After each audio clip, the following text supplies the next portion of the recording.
ये है हमारा प्यारा उत्तर प्रदेश। और ये वाला जो आप इलाका देख रहे हैं, ये पूरा इलाका जो है बिलान वैली का ही रेंज है। तो लेखैया के उत्खनन से भी GR शर्मा जी एसोसिएट रहे, VD मिश्रा जी भी उनके सहायक के रूप में रहे। जो पंचजन्य हुआ करते थे, 5 आर्य जन हुआ करते थे, ये मिलेंगे और बनाएंगे क्या, पांचाला जनपद। अब शुंगों का भी जो मेन स्थान रहा वो बेसिकली वही पाटलिपुत्र और विदिशा वाला इलाका इनका रहेगा। शुंगों का भी रुद्रसेन सेकंड के साथ हुआ था, और फिर बाद में क्या कहते हैं उसकी मृत्यु हो जाती है। तो फिर चंद्रगुप्त द्वितीय का देवराज, देवगुप्त, विक्रमादित्य, वही सब थे उनके टाइटल। हेलो डियर स्टूडेंट, कैसे हैं आप सभी?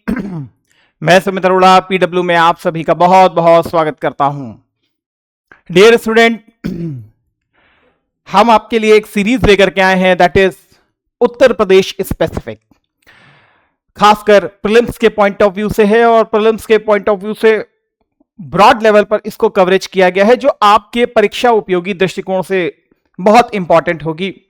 बाइलिंगुअल ही रहेगी, हिंदी प्लस इंग्लिश में। तो देखते हैं इस पूरी सीरीज को। खासकर ये सीरीज मैंने एंशिएंट हिस्ट्री को ही पूरी तरीके से डेडिकेट की है, उत्तर प्रदेश की, इसीलिए लिखा हुआ है ancient history of Uttar Pradesh. तो देखने का प्रयास करेंगे उत्तर प्रदेश की एंशिएंट हिस्ट्री को। हमारे प्रीलिम्स स्पेसिफिक कौन से टॉपिक्स इंपॉर्टेंट हो सकते हैं, या कौन कौन से ऐसे सेलेक्टिव चीजें मैंने यहां पर यूज की हैं जो आपके परीक्षा उपयोगी दृष्टिकोण से बहुत इंपॉर्टेंट है। बस PCS के हिसाब से, मेरे हिसाब से बहुत है एक सीरीज, इससे ज्यादा आपको पढ़ने की नीड नहीं होगी। क्वेश्चन आना होगा तो डेफिनेटली यहीं से ही आ जाएगा। थोड़ा सा हम लोग लाइट को रेस कर लें, 1 मिनट प्लीज। ठीक है, तो हिस्ट्री सेशन किसकी है? खासकर एंशिएंट हिस्ट्री है। एंशिएंट हिस्ट्री है ऑफ हमारा प्यारा उत्तर प्रदेश। देखते हैं आपके साथ क्या है इंपॉर्टेंट चीजें। First of all Uttar Pradesh का मैप, क्योंकि आखिर इसी मैप के ऊपर ही सारी चीजें डिपेंड करती हैं। शायद आपको थोड़ा सा शाइन कर रहा हो तो कोई बात नहीं है, केवल रेफरेंस के लिए आपके लिए लगाया है मैंने कि आप कम से कम मैप को देख लें, समझ लें। इससे ज्यादा की कोई भी नीड नहीं है, क्योंकि हम ज्योग्राफी की स्टडी नहीं कर रहे हैं, उसकी भी स्टडी करेंगे आपके साथ। लेकिन दिमाग में रखिएगा, सबसे उत्तर का कौन सा है, सबसे दक्षिण का कौन है, सबसे पूर्व का कौन है, सबसे पश्चिम का कौन है। फिलहाल इस पूरे उत्तर प्रदेश के आधार पर आपसे इस उत्तर प्रदेश की चर्चा की जाएगी, जिसे एंशिएंट हिस्ट्री में हम मध्य देश और ब्रह्मर्षि देश के रूप में जानते थे। तो ये जो आपके पीछे हमारा उत्तर प्रदेश, उत्तम प्रदेश दिखाई दे रहा है, जो अब उद्यम प्रदेश के रूप में भी रूपांतरित हो रहा है, इसको एंशिएंट हिस्ट्री में हम मध्य देश और ब्रह्मर्षि देश के नाम से भी जानते थे। फिलहाल देखेंगे किस प्रकार से इसका डेवलपमेंट हुआ है और कौन कौन सी चीजें हमारे लिए बहुत इंपॉर्टेंट है। फर्स्ट ऑफ ऑल हम इस मैप को देखते हैं। बहुत सारी चीजें इस मैप में छुपी हुई हैं, और प्लीज इसको जरूर रखिएगा अपने साथ। अंग्रेजी शासनकाल से उत्तर प्रदेश के विभिन्न नाम, पहले हम इसी को देख लेते हैं। अगर उत्तर प्रदेश की बात की जाए तो उत्तर वैदिक काल में उत्तर प्रदेश को ब्रह्मर्षि देश और मध्य देश के रूप में जाना जाता था। यह बेसिकली आर्यावर्त का ही पार्ट हुआ करता था। आपको मालूम है आर्यावर्त, ब्रह्मर्षि, ब्रह्मावर्त एरिया जो है ये, उसमें ही आपका उत्तर प्रदेश भी पार्ट हुआ करता था। तो ब्रह्मर्षि देश और मध्य देश के रूप में आप इनको जानते थे। किस प्रकार से इसका डेवलपमेंट हुआ और कैसे इसका नाम ब्रिटिश काल के दौरान में आते हुए यूनाइटेड प्रोविंस पड़ता है, और कैसे 24 जनवरी 1950 को हम उत्तर प्रदेश के रूप में इसको देखते हैं। इस चीज की यात्रा हम बहुत ही सहज वे में इस मैप से कर सकते हैं, जो हमको मैंने आपके लिए स्पेशली लगाया है। हिंदी में भी, इंग्लिश में भी है, डोंट वरी। 1775 से 1833, 1775 आपको मालूम है अंग्रेजों ने अब पॉलिटिकल पावर को गेन कर लिया था। 1773 के रेगुलेटिंग एक्ट आ ही चुका था, तो कहीं ना कहीं स्ट्रांग होल्ड उनकी अब बंगाल के ऊपर प्रॉपर बन चुकी थी।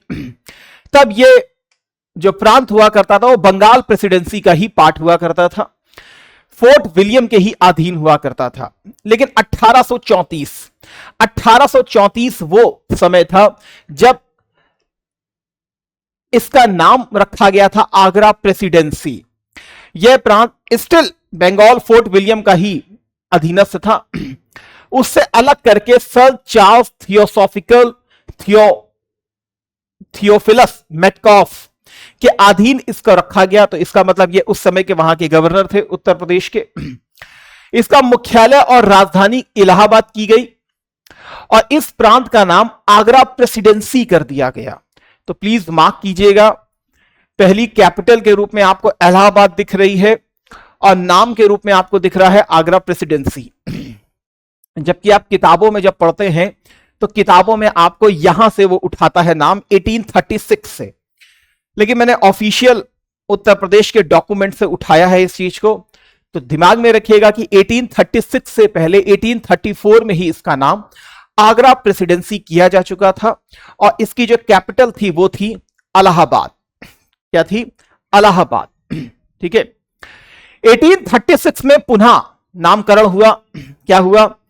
यह प्रांत sir Charles Theophilus Metcalfe lieutenant governor के अधीन कर दिया गया और इसका नाम नॉर्थ वेस्टर्न प्रोविंसेस रख दिया गया। मतलब उत्तर पश्चिमी प्रांत इसका नाम कर दिया गया। ठीक है, उत्तर पश्चिमी प्रांत इसका नाम कर दिया गया और राजधानी को चेंज किया गया इलाहाबाद से आगरा। इलाहाबाद से कर दिया गया क्या? आगरा।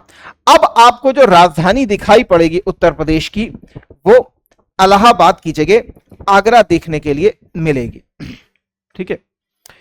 1856 में जब आप आते हैं, आपको मालूम है कि 1857 के रिवोल्ट के पहले जो 1856 था, उस समय अवध को कुशासन मिस गवर्नेंस के आधार पर जेम्स आउटरम की रिपोर्ट के आधार पर अंग्रेजों ने एनेक्स कर लिया था। तो अवध अंग्रेजी राज्य में मिला लिया गया और major general sir James Outram chief commissioner के अधीन रखा गया था। यही आउटरम था जिसकी रिपोर्ट थी अवध को लेकर के और मिस गवर्नेंस या मैल एडमिनिस्ट्रेशन के आधार पर इसको ब्रिटिशों का पार्ट बना दिया गया था। 1858 मतलब 1836 से लेकर के 1857 तक अगर आप देखेंगे तो आगरा ही इनकी राजधानी रहेगी। 1857 लैंडमार्क ईयर है और 1858 में फिर से एक एक्ट आ जाता है 1858 का और उसके बाद फिर से राजधानी चेंज होती है और नाम रखा जाता है। राजधानी पुनः की जाती है आपकी इलाहाबाद, फिर से इलाहाबाद कर दी जाती है। तो मतलब 1836 से लेकर 1858 के बीच के कालखंड तक आपकी जो कैपिटल है वो क्या रहेगी? वो रहेगी आपकी आगरा। 1877 में फिर से चेंज किया जाएगा और इसका नाम रखा जाएगा north western provinces Agra and Awadh. Agra and Awadh इसका नाम रखा जाएगा। अवध के जिले नॉर्थ वेस्टर्न प्रोविंसेस में मिला दिए गए, इसका नाम north western Agra and Awadh रखा गया था। North western provinces Agra and Awadh रखा गया था 1877 में। कैपिटल स्टिल वही रहेगी। 1902 में इस प्रांत का नाम फिर से बदल के रखा गया United provinces of Agra and Awadh. United provinces of Agra and Awadh.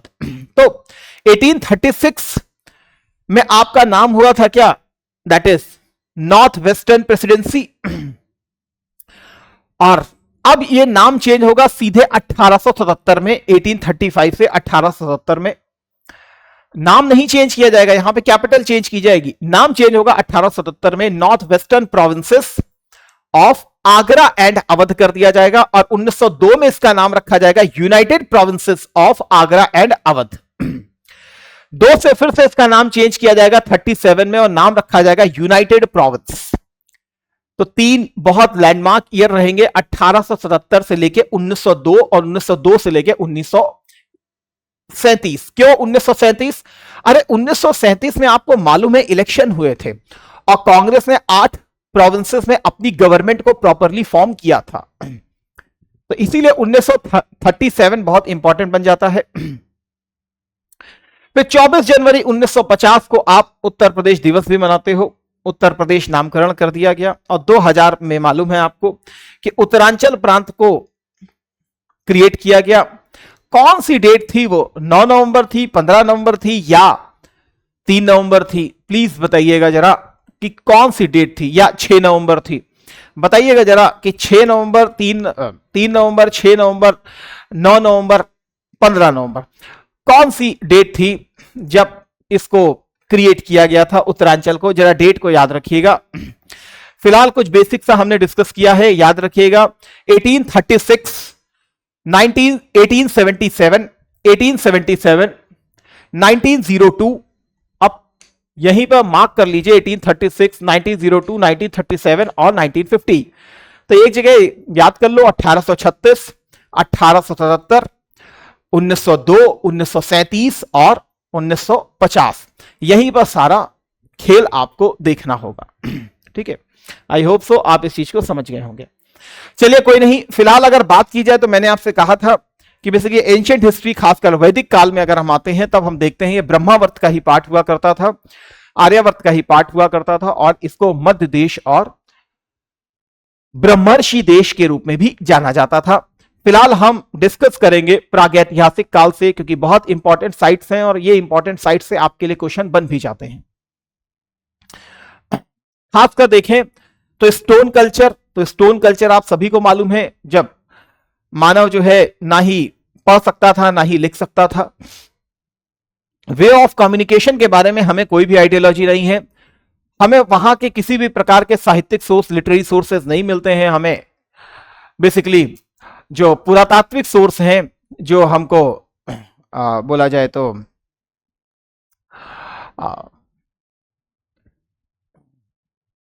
जो भी हमें पुरातात्विक सोर्स मिलते हैं उसी से हम उसके बारे में जान पाते हैं। तो स्टोन कल्चर में अगर हम देखें तो स्टोन कल्चर में उत्तर प्रदेश में क्या चीजें हमको देखने के लिए मिलेंगी, तो पैलियोलिथिक एज, मीजोलिथिक एज और नियोलिथिक एज, आपको ये सब बता दिया जाता है। एंशिएंट हिस्ट्री जब आपको पढ़ाई जाती है कि पैलियोलिथिक एज का नामकरण किसने किया, मीजोलिथिक एज का नामकरण किसने किया, आई होप सो आप उस चीज को बहुत अच्छे से जानते होंगे। जॉन, तो सबसे पहले अगर हम उत्तर प्रदेश की बात करें तो उत्तर प्रदेश में प्री हिस्टोरिक फेज जो है उत्तर प्रदेश का, जिसमें आप पैलियोलिथिक, पुरापाषाण युग, मीजोलिथिक, मध्यपाषाण युग और नियोलिथिक, नवपाषाण युग देखते हैं। इस समय की आपको मेनली जो हैबिटेशन भारत उत्तर प्रदेश में जो देखने के लिए मिलता है वो बेलान वैली के आसपास के क्षेत्रों में देखने के लिए मिलता है।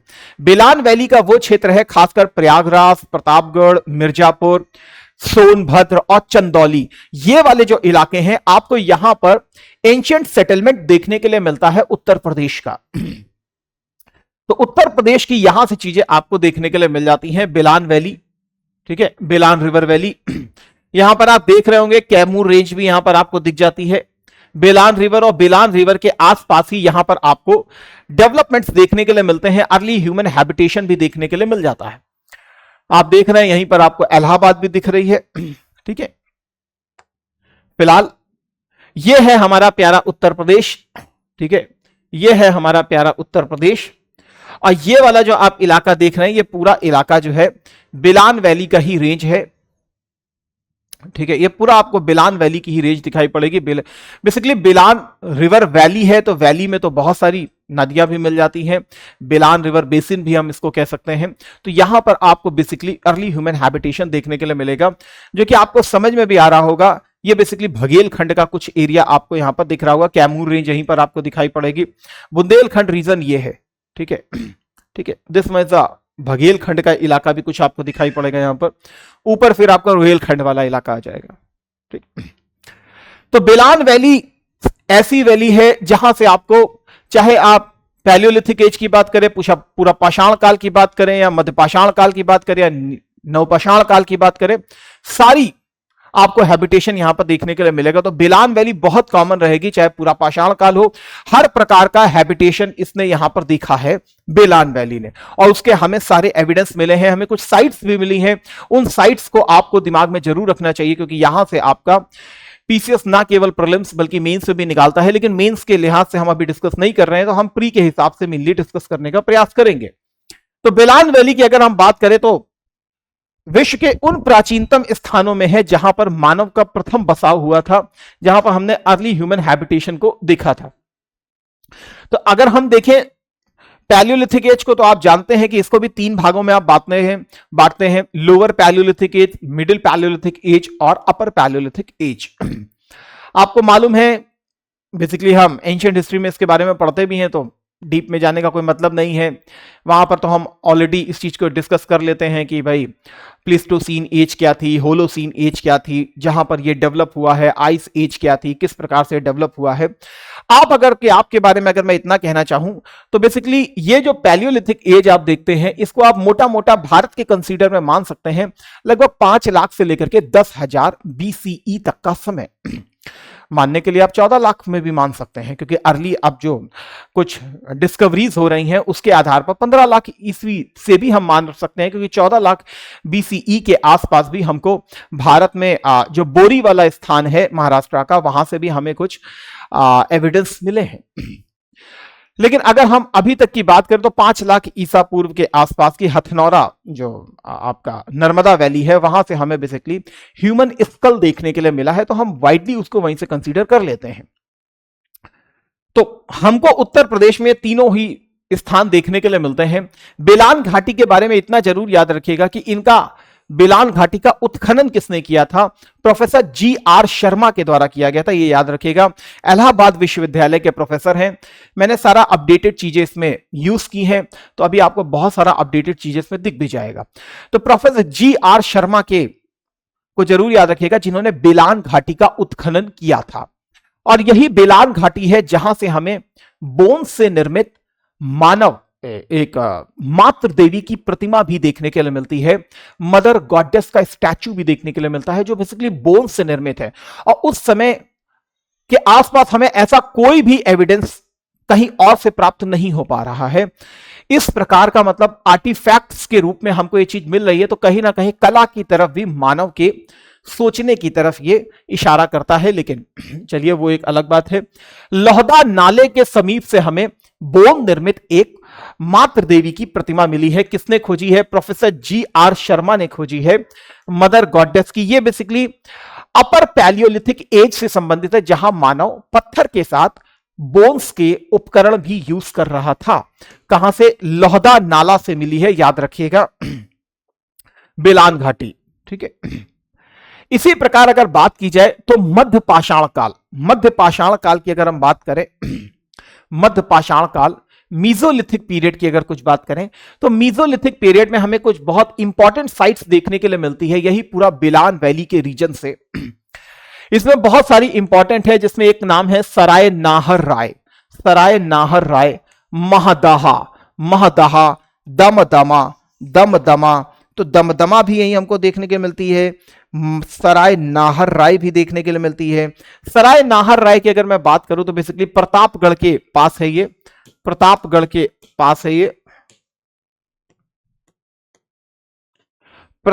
के पास हमको देखने के लिए मिल जाती है। महदहा भी आपको प्रतापगढ़ के पास ही देखने के लिए मिलेगी। दमदमा भी आपको प्रतापगढ़ के पास ही देखने के लिए मिलेगी। इवन जो चौपानी मांडो आपको देखने के लिए मिलती है, ये प्रयागराज की मेजा तहसील जो है वहां से आपको देखने के लिए मिलेगी। क्या है इसकी इंपॉर्टेंट,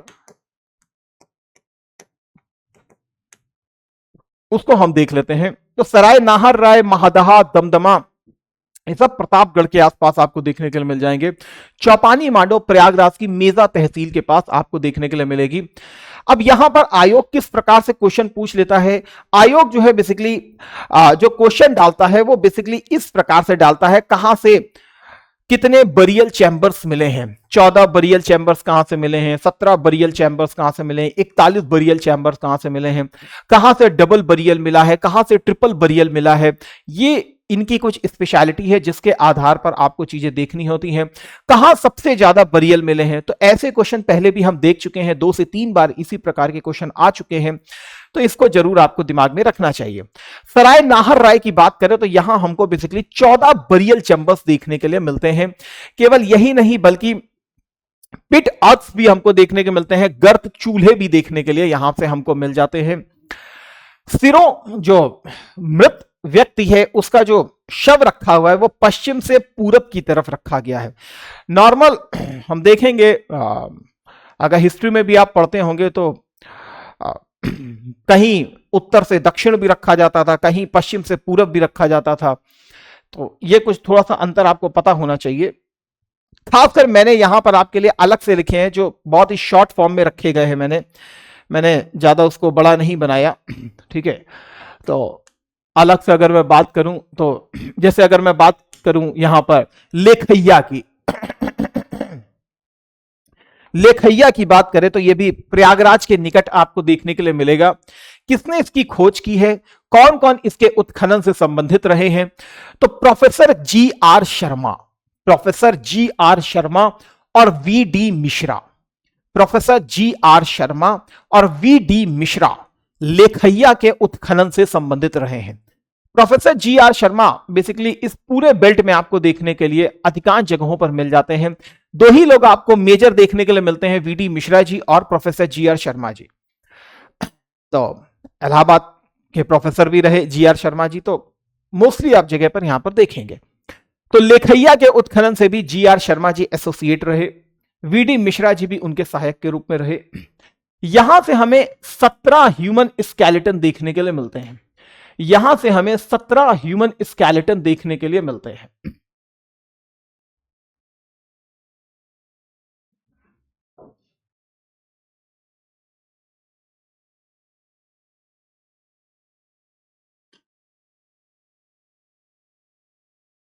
सत्रह ह्यूमन स्केलेटन देखने के लिए हमको मिल जाते हैं।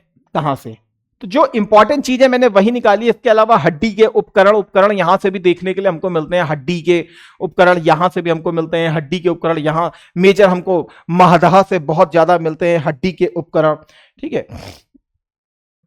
सराय नाहर राय की बात अभी मैं आपको बताया था कि यहां पर 14 मानव शवाधान देखने के लिए मिलते थे। इसके अलावा 8 पिट हट्स देखने के लिए मिले थे, ठीक है। यही लेखैया है और लेखैया के पास ही एक गुफा पड़ती है जिसका नाम है भगही खोर। भगही खोर, भगही खोर गुफा जो है ये भी बहुत इंपॉर्टेंट रही है, जहां से हमें मीजोलिथिक टाइम पीरियड के उपकरण देखने के लिए मिल जाते हैं। मीजोलिथिक टाइम पीरियड के उपकरण देखने के लिए मिल जाते हैं।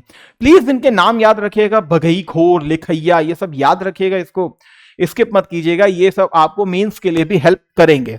अब मेंस के लिए लिखने के क्रम में एक अलग फॉर्मेट में लिखा जाता है, लेकिन कम से कम डेटा जरूर याद रखिएगा, भगही खोर गुफा कहां पर है, ठीक है, लेखैया के पास। तो यहां से भी हमें मध्य पाषाण काल के उपकरण, मीजोलिथिक पीरियड के हमको सारे उपकरण देखने के लिए मिलते हैं। सराय नाहर राय की बात करें तो यहां पर 14 हमें बरियल्स देखने के लिए मिल जाते हैं। अगर यह मैं कहूं कि इसका उत्खनन किसने करवाया था, तो के सी ओझा जी ने इसका उत्खनन कराया था। नाम याद रखिए, यूपी का प्रेफरेंस जो है बढ़ा है, आप सब बहुत अच्छे से जानते हैं। अगर आयोग डाल देगा तो फिर क्या होगा।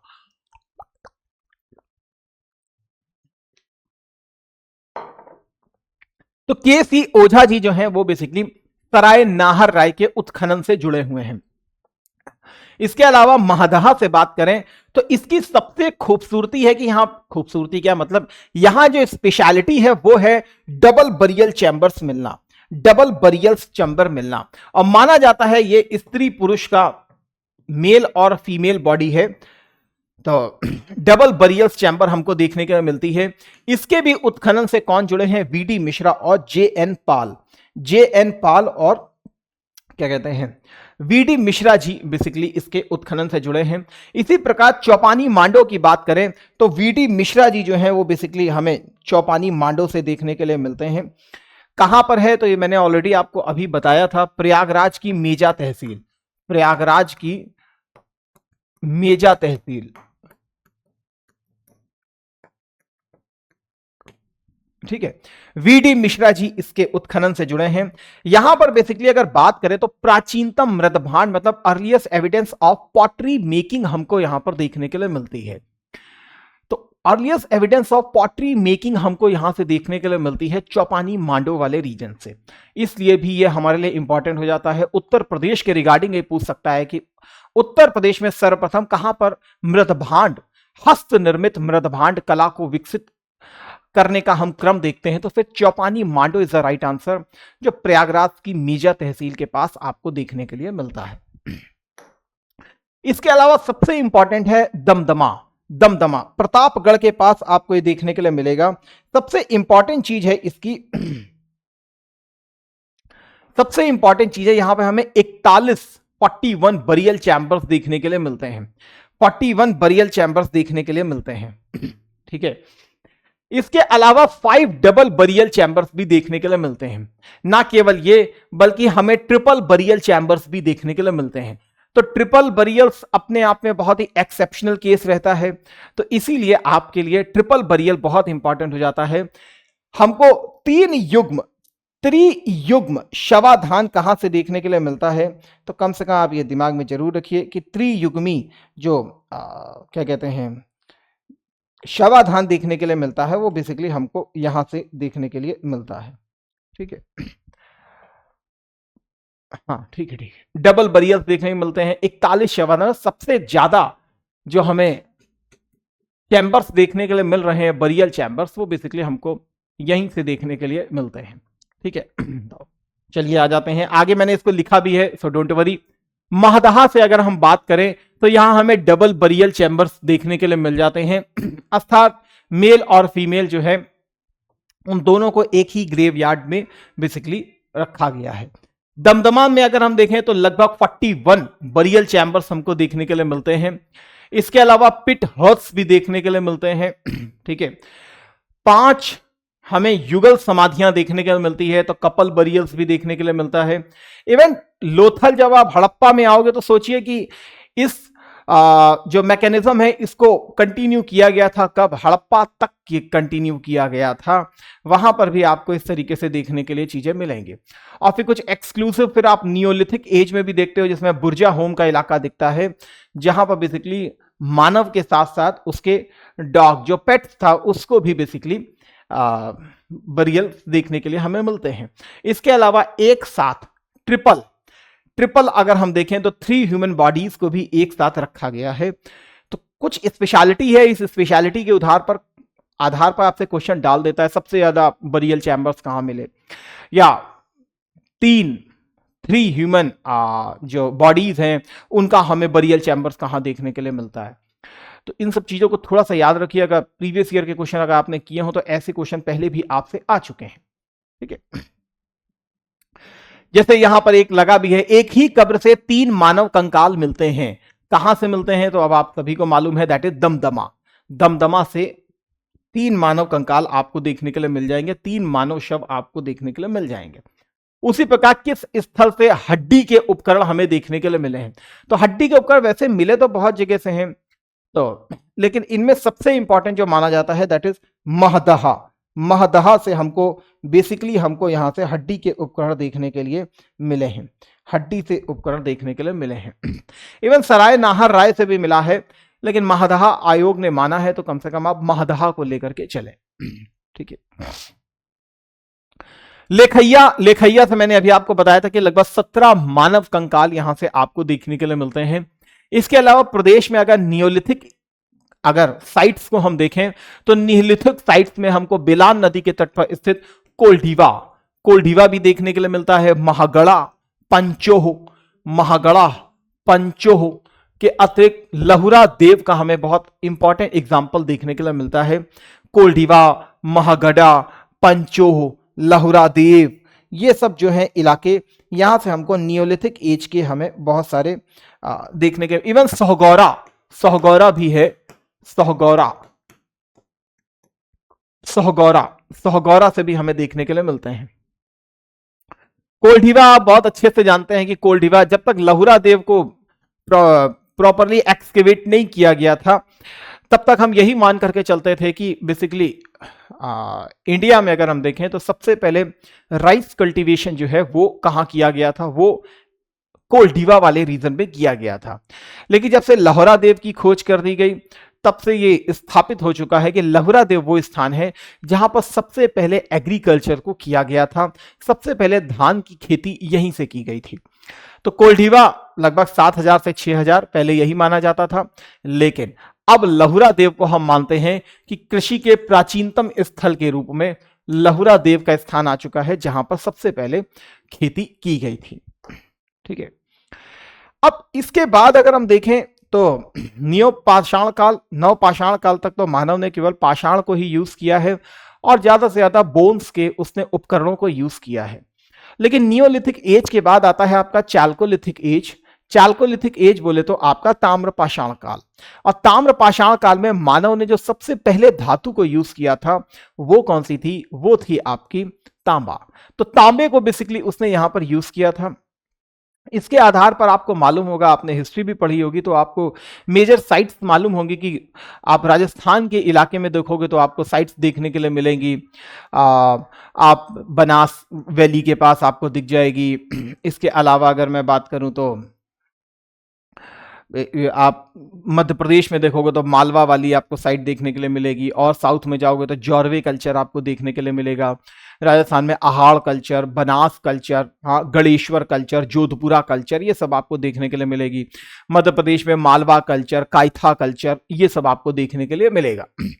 उत्तर प्रदेश में एज सच कोई बहुत बड़ा डेवलपमेंट हम इस समय का नहीं देखते हैं, लेकिन फिर भी हम बात करें तो इस समय तक आते आते आपका स्टार्ट हो चुका था कॉपर को यूज करना, क्योंकि आपको मालूम होगा कि जो ताम्रपाषाण काल का इलाका था और ताम्रपाषाण काल का समय था, उसी समय आपका प्री हड़प्पन समय में भी आ चुका था। प्री हड़प्पा का भी वही समय हुआ करता था। तभी तो आपने देखा था कि हड़प्पा जो सभ्यता थी वहां पर मेनली ब्रॉन्ज, युगीन सभ्यता उसको बोलते हैं, और ब्रॉन्ज बनता कैसे? कॉपर और टिन से। हड़प्पावासी जो थे ब्रॉन्ज हड़प्पावासी टिन लेते थे अफगानिस्तान से और कॉपर लेते थे, यही तुम्हारे गणेश्वर जोधपुरा वाले इलाके से, है ना। तो फिलहाल याद रखिएगा कि कॉपर था जिसको सबसे पहले यूज किया गया था। ताम्रपाषाणिक संस्कृति की अवधि में ही तांबे में कुछ ऐसी संस्कृतियां थी जहां पर तांबे में टिन को मिलाया गया और ब्रॉन्ज डेवलप कर लिया गया, और हड़प्पा संस्कृति जो है इसी प्रकार से डेवलप हुई थी। यह दक्षिण एशिया की प्रथम नगरीय संस्कृति थी, तो इसको भी याद रखिएगा। और अगर हम बात करें उत्तर प्रदेश के रिगार्डिंग, तो उत्तर प्रदेश में सबसे पूर्वी स्थल जो था वो उत्तर प्रदेश का आलमगीरपुर हुआ करता था। याद रखिएगा, ये जो आलमगीरपुर है ये लेट हड़प्पन साइट है, ना कि अर्ली हड़प्पन साइट, ना कि मैच्योर हड़प्पन साइट। ये आलमगीरपुर जहां से कपास का भी साक्ष्य आपको देखने के लिए मिला था, ये उत्तर हड़प्पीय चरण का प्रतिनिधित्व करती है। उत्तर हड़प्पीय चरण का प्रतिनिधित्व करती है। ये लेट हड़प्पन साइट का एग्जाम्पल है। ठीक है। मेरठ के अंतर्गत आता था आपका आलमगीरपुर। यमुना की सहायक हिंडन नदी के तट पर बसा हुआ है। इसकी खोज किसने की थी? यज्ञदत्त शर्मा ने की थी। यज्ञदत्त शर्मा जी ने की थी 1958 में। इसे परसाराम का खेरा के नाम से भी जाना जाता है।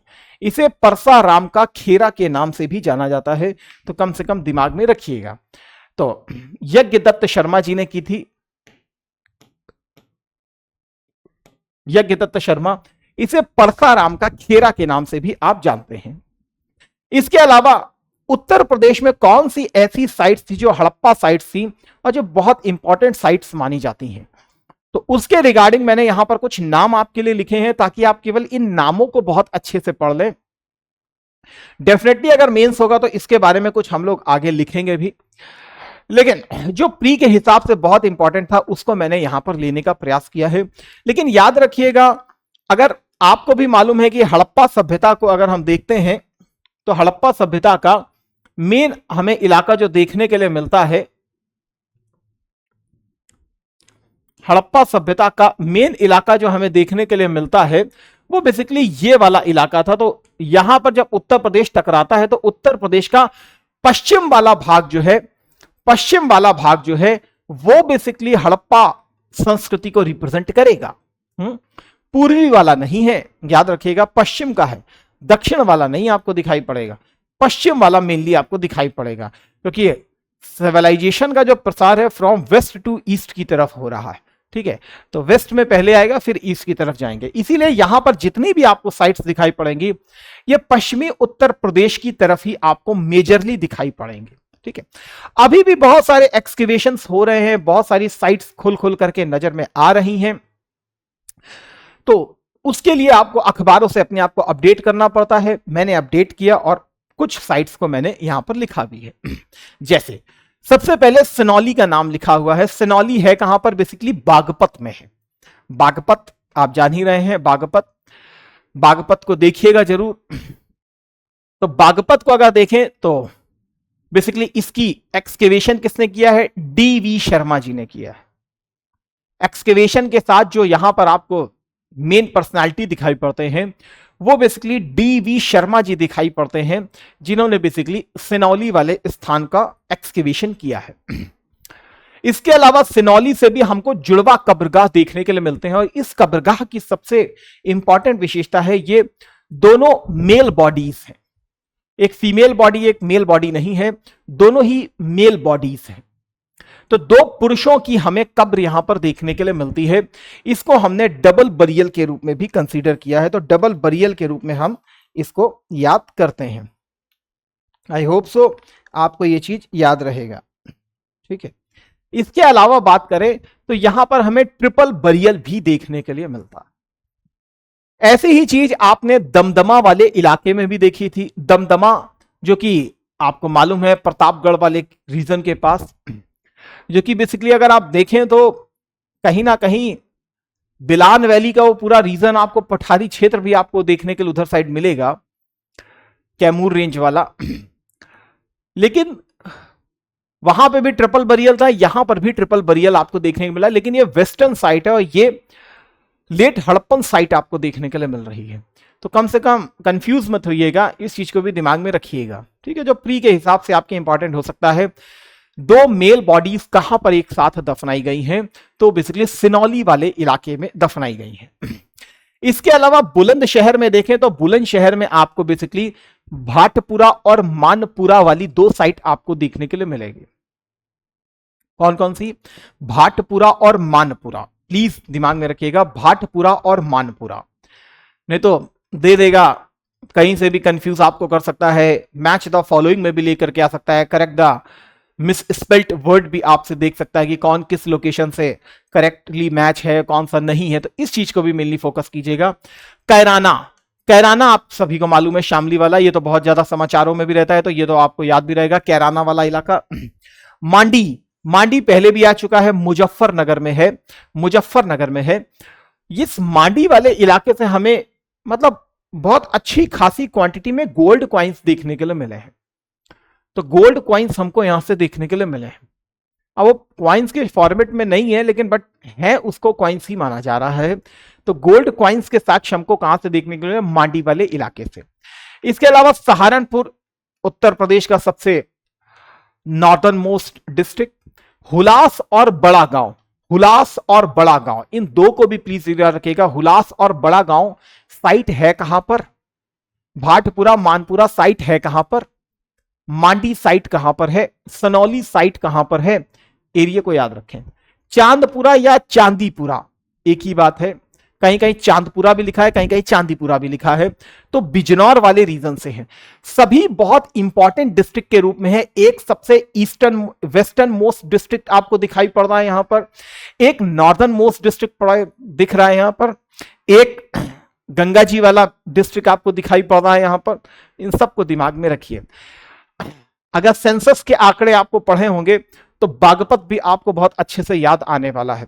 अब यही आपके पास सही मौका है कि जाकर के देखिए बागपत सेंसस में आपको कहां दिखने वाला है। देखिए जाके वेस्टर्न मोस्ट साइट कौन सी है, देखिए ईस्टर्न मोस्ट साइट कौन सा है, देखिए ओडीओपी में इनमें कौन कौन सी चीजें रखी गई हैं। प्लीज यहीं पर इसको याद कीजिए, अलग से कुछ याद करने की जरूरत नहीं है। अगर अभी आप ओडीओपी की साइट ये सारी चीजें देख लेंगे जो मैंने बोला है, डेफिनेटली आपको हमेशा दिमाग में फिट कर देगा ये, इसीलिए इस चीज को देखना जरूरी होता है। अगर देखें तो उत्तर प्रदेश में केवल वो साइट ही हमको मेनली देखने के लिए मिलती है। उसके बाद बेसिकली हम देखें, क्योंकि अभी तो उत्तर प्रदेश की तरफ आप आ रहे हैं, अभी उत्तर प्रदेश पूरा डेवलप तो हुआ नहीं है। खासकर अगर हम यहां पर देखें अर्ली वैदिक पीरियड को, तो भी आप बहुत अच्छे से जानते हैं कि अर्ली वैदिक पीरियड का भी वही सेटलमेंट वाला इलाका हुआ करता था जो बेसिकली आपका हड़प्पन का ही हुआ करता था। हाँ, हड़प्पन की भी आखिरी सीमा क्या थी? हड़प्पन की भी आखिरी सीमा अगर आप देखेंगे तो यमुना नदी वही आलमगीरपुर वाला इलाका था। और अर्ली वैदिक पीरियड की भी अगर नदियों को अगर देखें तो नदियों के क्रम में अगर हम इनके ज्योग्राफिकल एक्सटेंशन को देखें तो यमुना और गंगा इनकी बाउंड्री के रूप में आती थी। तो कहीं ना कहीं अगर हम देखें तो यहां पर दिख भी रहा है, that is Ganga and Yamuna. तो बहुत ज्यादा अंदर अभी नहीं आ पाए हैं। लेकिन जब उत्तर वैदिक काल की तरफ जाते हैं तो यहां पर आपको मालूम है जन का कॉन्सेप्ट था, यहां पर जनपद का कॉन्सेप्ट आ गया।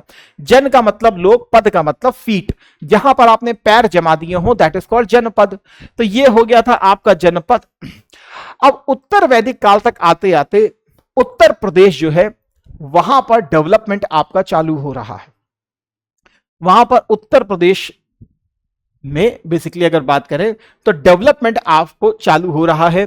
यहीं पर आपको मालूम है भरत और प्लस कुरु क्लैन हुआ करता था, जो कुरु नामक या कौरव नामक क्लैन को जन्म देता है। Bharat plus Puru is equal to Kuru. और इसका जो कैपिटल रही इंद्रप्रस्थ, हस्तिनापुर वाला रीजन, और हस्तिनापुर वाला रीजन आपके मेरठ हिरठ वाले इलाके से होकर के जाता है। तो कहीं ना कहीं कुरु क्लैन जो है वो बेसिकली आपको उत्तर प्रदेश में भी देखने के लिए मिलेगा। इसके अलावा अगर हम बात करें तो पांचाल नाम का एक कबीला भी आपको देखने के लिए मिलेगा।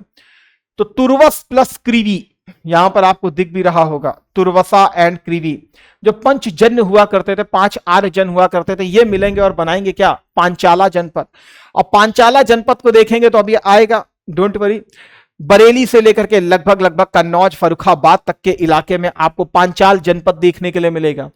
इसी प्रकार आपको आगे बढ़ेंगे तो कौशल वाला जनपद भी देखने के लिए मिलेगा, जहां आपको आज अयोध्या ये सारा इलाका देखने के लिए मिलता है।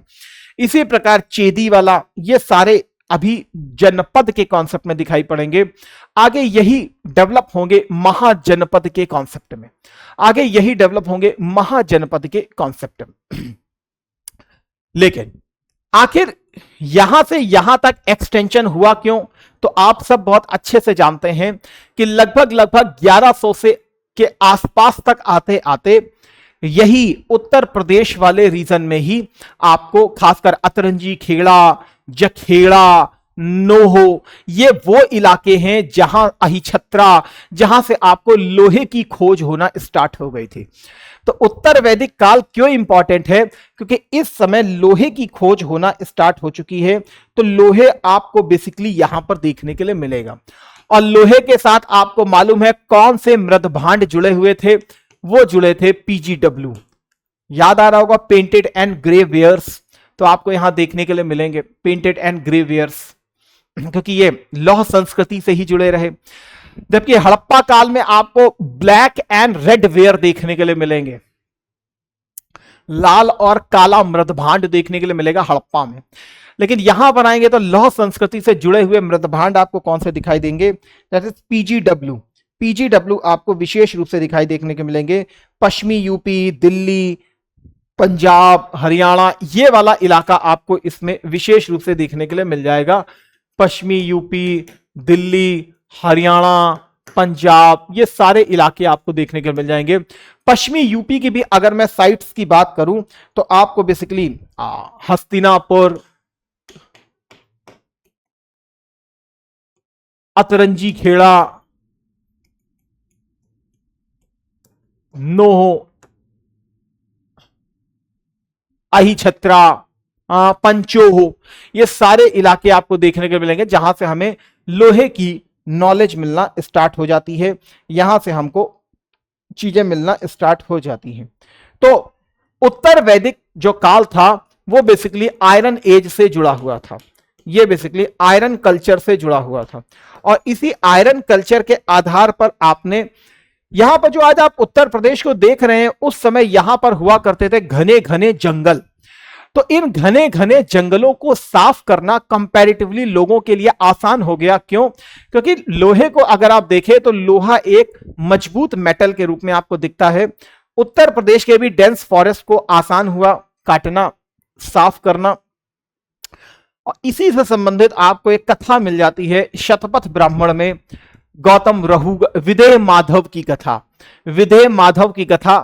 तो विदेह माधव की कथा आपने सुनी होगी, किस प्रकार से वैश्वानर अग्नि जो है यहां से पूरी तरीके से जलाते हुए चली जाती है, पूरे जंगलों को आग लगा देती है। लेकिन जंगलों को आग लगा देती है, लेकिन पेड़ के नीचे जो उसकी जो रूट होती है उसको कैसे आप निकालोगे? वो निकलेगी आपकी लोहे से, वो निकलेगी आपकी लोहे से।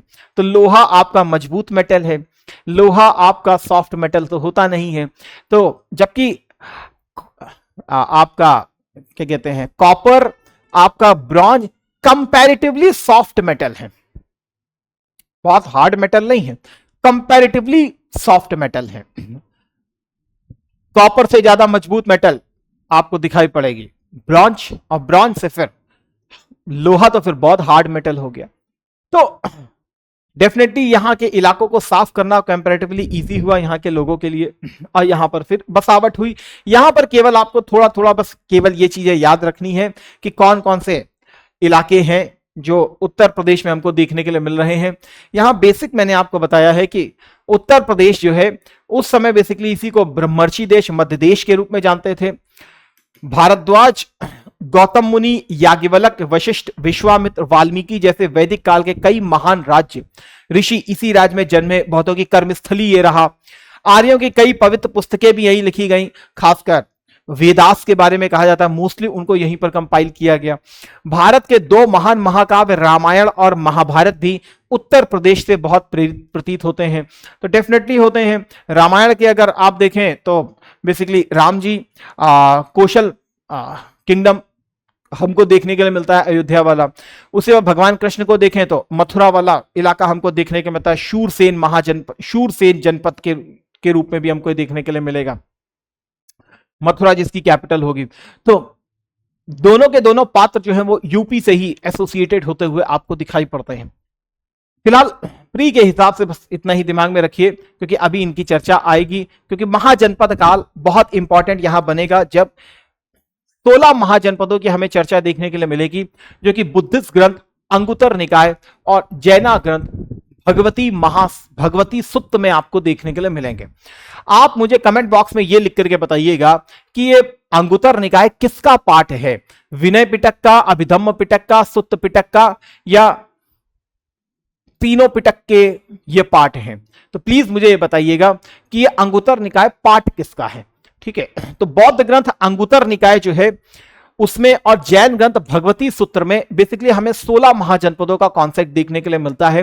लेकिन हम उत्तर प्रदेश से संबंधित बात कर रहे हैं तो हमें उत्तर प्रदेश में 8 महाजनपद देखने के लिए मिलते हैं। कौन कौन से वो 8 महाजनपद है, आइए लोकेशन के साथ देखने का प्रयास करते हैं। खासकर यहां पर ही आप देख लीजिए, और कैपिटल को भी प्लीज बहुत कायदे से याद रखिएगा। सबसे पहले तो आपको पांचाल महाजनपद देखने के लिए मिलता है, जिसकी कैपिटल अहिछत्रा भी है और काम्पिल्य भी है। अहिछत्रा भी है और काम्पिल्य भी है। ये अगर आप देखें तो अहिछत्रा बरेली वाला आज का रीजन आपको दिखाई पड़ेगा, काम्पिल्य फर्रुखाबाद वाला रीजन आपको देखने के लिए मिलेगा। तो पांचाल महाजनपद आपको इसी प्रकार से दिखेगा, और पांचाल महाजनपद की 2 कैपिटल आपको देखने के लिए मिलेंगी, एक होगी अहिछत्रा और दूसरी होगी आपकी काम्पिल्य। तो यहां पर आपका पांचाल महाजनपद खत्म होता है। दूसरा आता है आपका कुरु महाजनपद। कुरु की अगर मैं बात करूं तो इसकी कैपिटल इंद्रप्रस्थ भी रही और हस्तिनापुर। तो हस्तिनापुर को अगर आप देखें तो मेरठ वाला इलाका जो है हस्तिनापुर वाले रीजन को टच करता है। आज भी आप देखें तो हस्तिनापुर वन्य जीव अभ्यारण्य है, वो आपके यूपी के मेरठ हिरठ को भी छूते हुए निकलता है, उसमें मेरठ का भी पार्ट आता है, जो सबसे बड़ा भी है आई थिंक वन्य जीव अभ्यारण्य। तो हस्तिनापुर वाला भी आपको इसमें देखने के लिए मिलेगा। इसके अलावा अगर मैं यहां पर कुरु हो गया, इसके बाद बात करें शूरसेन, तो शूरसेन को अगर देखें तो सूरसेना की राजधानी कौन सी आपको दिखाई पड़ती है, मथुरा। मथुरा आपको दिखाई पड़ेगी शूरसेन की। ये जो मत्स्य महाजनपद दिख रहा है आपको, ये राजस्थान का है, ये राजस्थान का है, जिसकी नगर विराट नगर है, विराट नगर है। पांडवों ने जो 1 साल का अज्ञातवास बिताया था वो इसी विराट नगर में ही बिताया था, ऐसा हमें सूचना मिलती है। चेदी की अगर बात करें तो शिशुपाल भगवान कृष्ण आप जान ही रहे हैं, तो शिशुपाल की अगर बात करें तो ये चेदी वाला इलाका आपको दिख रहा है, जिसकी राजधानी सुक्तिमती है या शक्तिमती है, तो इसको भी दिमाग में रखिएगा। वत्स महाजनपद की बात करें तो वत्स महाजनपद की राजधानी आपको कौशांबी देखने के लिए मिलेगी, और कौशांबी अभी भी बहुत इंपॉर्टेंट बन रहा है। किस लिए बन रहा है, देखिए इस चीज को। कौशांबी की अगर मैं बात करूं तो कौशांबी अभी आपको मौर्य के लिए भी बहुत इंपॉर्टेंट दिखाई पड़ेगा, जहां पर प्रयाग स्तंभ लेख भी लगाया जाएगा कौशांबी में, बाद में वही ट्रांसफर किया जाएगा प्रयाग के किले में। कौशल की बात करें तो इसकी भी हमें बेसिकली 2 कैपिटल देखने के लिए मिलती है। कौशल की एक कैपिटल है श्रावस्ती, दूसरी कैपिटल आपको देखने के लिए मिलेगी अयोध्या। अयोध्या। इसी प्रकार अगर काशी की बात करें तो काशी पहले कौशल का ही पार्ट हुआ करता था। ये काशी जो देख रहे हैं पहले स्वतंत्र था, बाद में कौशल ही काशी को जीत लेगा। यही काशी को दहेज में दिया जाएगा, किसको? बिंबिसार को। ठीक है। मल्लों की बात करें तो मल्लों के भी दो क्षेत्र हमको देखने के लिए मिलती हैं, कुशीनारा के मल्ल और पावा के मल्ल। कुशीनारा के मल्ल और पावा के मल्ल, तो 8 महाजनपद हमको देखने के लिए मिलते हैं हमारे उत्तर प्रदेश की लैंड पर। तो याद रखिएगा टोटल कितने महाजनपद हैं? टोटल 8 महाजनपद हैं। और कौन नहीं है इसमें? तो मगध भी नहीं है, अंग भी नहीं है, वज्जी भी नहीं है, इसके अलावा मत्स्य भी नहीं दिखाई दे रहा है आपको। बाकी ये बेसिक आपको दिखाई पड़ रहे हैं। ठीक है, ये महाजनपद हैं जहां पर बेसिकली आपको राजतंत्र देखने के लिए मिलता था, जहां पर बेसिकली आपको एज अ किंगशिप देखने के लिए मिलेगी। तो मल्ला, कुशीनारा के मल्ल, पावा के मल्ल, काशी की हो जाएगी वाराणसी, कोसल की हो जाएगी श्रावस्ती और अयोध्या, साहेत माहेत श्रावस्ती का ही नाम है, वत्स की हो जाएगी कौशांबी, चेदी की हो जाएगी सुक्तिमती, सूरसेन की हो जाएगी मथुरा, कुरु की हो जाएगी इंद्रप्रस्था और पांचाल की हो जाएगी काम्पिल्य एंड दी अहिछत्रा। ठीक है, इसके अलावा भी अगर हम बात करें तो आपको मालूम है कि 16 महाजनपद तो थे ही थे, 10 गणसंघ भी हुआ करते थे, जहां पर बेसिकली आपको रिपब्लिक क्लैंस आपको देखने के लिए मिलते थे। तो 10 रिपब्लिक क्लैन हुआ करते थे। यूपी में कौन से थे इस चीज को देखेंगे। फिलहाल यहां पर देख लीजिए जरा एक बार, अगर आपको दिख रहा हो तो ये पूरा कोसल का किंगडम दिखाई दे रहा है, कोसला का किंगडम दिखाई दे रहा है। इसी कोसला किंगडम का ही में ही आते थे कौन? कपिल वस्तु के शाक्य, रामगाम के कोलीय, महात्मा बुद्ध यहां से संबंधित हैं, उनकी माताजी रामगाम के कोली वंश से संबंधित थी। पिपलिवन के मौर्य, माना जाता है जो मौर्य वंश था उस मौर्य क्लैन से ही उनका बेसिकली उद्भव हुआ था, ऐसा माना जाता है। ठीक है, मल्ला की बात करें तो पावा के मल्ल, पावा उत्तर में पड़ता है और कुशीनारा उससे दक्षिण में पड़ता है, ये चीज दिमाग में रखिएगा, कुशीनारा के मल्ल। इसी प्रकार केसपुत्ता के कलाम, केसपुत्त के कलाम, सुसुमार गिरी के भग्ग, सुसुमार गिरी के भग्ग। अगर यहां पर देखें इन भग्गों को, अगर आप देखें तो भग्गों के नीचे आपको कौशांबी दिख रहा है, यहां पर आपको प्रयाग दिख रहा है। सभी को मालूम है जब हम प्रयागराज जाते हैं तो कौशांबी बीच में आ जाता है। ठीक है, लेकिन वहां पर कौशांबी के पास कौन सा रिपब्लिक क्लैन था, शायद आप इस चीज को वहां पर ना पहचान पाए। इसीलिए यहीं पर इस चीज को पहचानिए कि ये आपकी गंगा जी जा रही है, प्रयाग लिखा हुआ है, तो याद रहना चाहिए सुसुमार गिरी के भग्ग जो है वो आपके इलाहाबाद के पास पड़ते हैं। ठीक है, तो एक रफ जानकारी दिमाग में रखिए, इनकी जो लोकेशन है वो कहां पर है, आपकी इलाहाबाद के पास है। ठीक है, बाकी लिच्छवी क्लैन है यहां पर, बाकी ये तो बिहार का हो जाएगा। ठीक है, सॉरी, यहां पर आप देख सकते हैं कहां पर कौन कौन से क्लैन हैं, खासकर यूपी के क्लैन को मैंने यहां पर रखा है। 7 मेनली आपको दिखाई पड़ेंगे उत्तर प्रदेश में। कपिल वस्तु के शाक्य, आज के सिद्धार्थनगर वाला इलाका जो है वो मेनली आपको दिखाई पड़ेगा, जो उस समय कौशल महाजनपद के ही अंडर में आता था। रामगाम के कोली, तो गोरखपुर वाला रीजन है, बगल में ही शादी हुई है। ठीक है, महात्मा बुद्ध के पिताजी की। ठीक है, मौर्य, पिपलिवन के मौर्य, ये भी गोरखपुर वाला रीजन है, पिपलिवन के मौर्य वाला इलाका। कुशीनगर के मल्ल, तो कुशीनगर आप जान ही रहे हैं। पावा के मल्ल, तो ये भी उसी के पास फाजिल नगर का इलाका पड़ता है, तो फाजिल नगर। सुसुमार गिरी के भग्ग, मिर्जापुर वाला इलाका, बिल्कुल सही पकड़ लिया यहां पर। लेकिन आपको पता होना चाहिए कौशांबी वाला कौन सा था, वत्स महाजनपद हुआ करता था। वो कौन सा जनपद है, वत्स महाजनपद है, वो कौशल महाजनपद नहीं है, वत्स महाजनपद है, इस चीज को भी याद रखिएगा। केसापुत्त के कलाम, गंगा यमुना बेसिन, गंगा यमुना बेसिन। तो ये 7 रिपब्लिक क्लैन है, ये 7 रिपब्लिक क्लैन है जो उत्तर प्रदेश में आपको देखने के लिए मिल रहे हैं। उसी प्रकार आपने अभी देखा कि 8 महाजनपद हैं और 8 महाजनपद आपको देखने के लिए मिले। ठीक, चलिए नेक्स्ट। यहां पर आप देख सकते हैं हिंदी में भी लिखा हुआ है, कपिलवस्तु के शाक्य सिद्धार्थनगर, रामगाम के कोलिय गोरखपुर महाजनपद जनपद, पिपलिवन के मौर्य गोरखपुर क्षेत्र, कुशीनगर के मल्ल कुशीनगर क्षेत्र, पावा के मल्ल फाजिल नगर क्षेत्र, सुसुमार गिरी के भग्य मिर्जापुर क्षेत्र, केसपुत्र के कलाम गंगा यमुना दोआब, गंगा यमुना दोआब। नाम को बड़े कायदे से याद रखें, 7 हैं, बार बार मैं बता रहा हूं 7 हैं, याद रखिएगा। इस बार आरओ में भी देखिए किस प्रकार से क्वेश्चन डाला गया था कि उत्तर प्रदेश 4 आर्थिक संभागों में बटा है। तो ये बहुत बार आप प्रीवियस वीडियो में भी उठाइए, तो मैंने वहां पे चिल्ला चिल्ला के आपको बताया था कि 4 आर्थिक संभाग, 4 आर्थिक संभाग। और मैंने तो डिस्ट्रिक्ट वाली सीरीज चालू की थी, वहीं पर इस चीज को बताता रहा, मंडल इतने हैं, जिले इतने हैं, संभाग इतने हैं, मंडल इतने हैं, जिले इतने हैं, संभाग इतने हैं। उसी को ही मैंने पता नहीं कम से कम 20 बार बताया था इस चीज को, मोर देन 20 टाइम्स मैंने उसको बताया होगा। बौद्ध धर्म की बात करें तो आप सबको मालूम है शाक्य क्लैन से संबंधित हुआ करते थे महात्मा बुद्ध।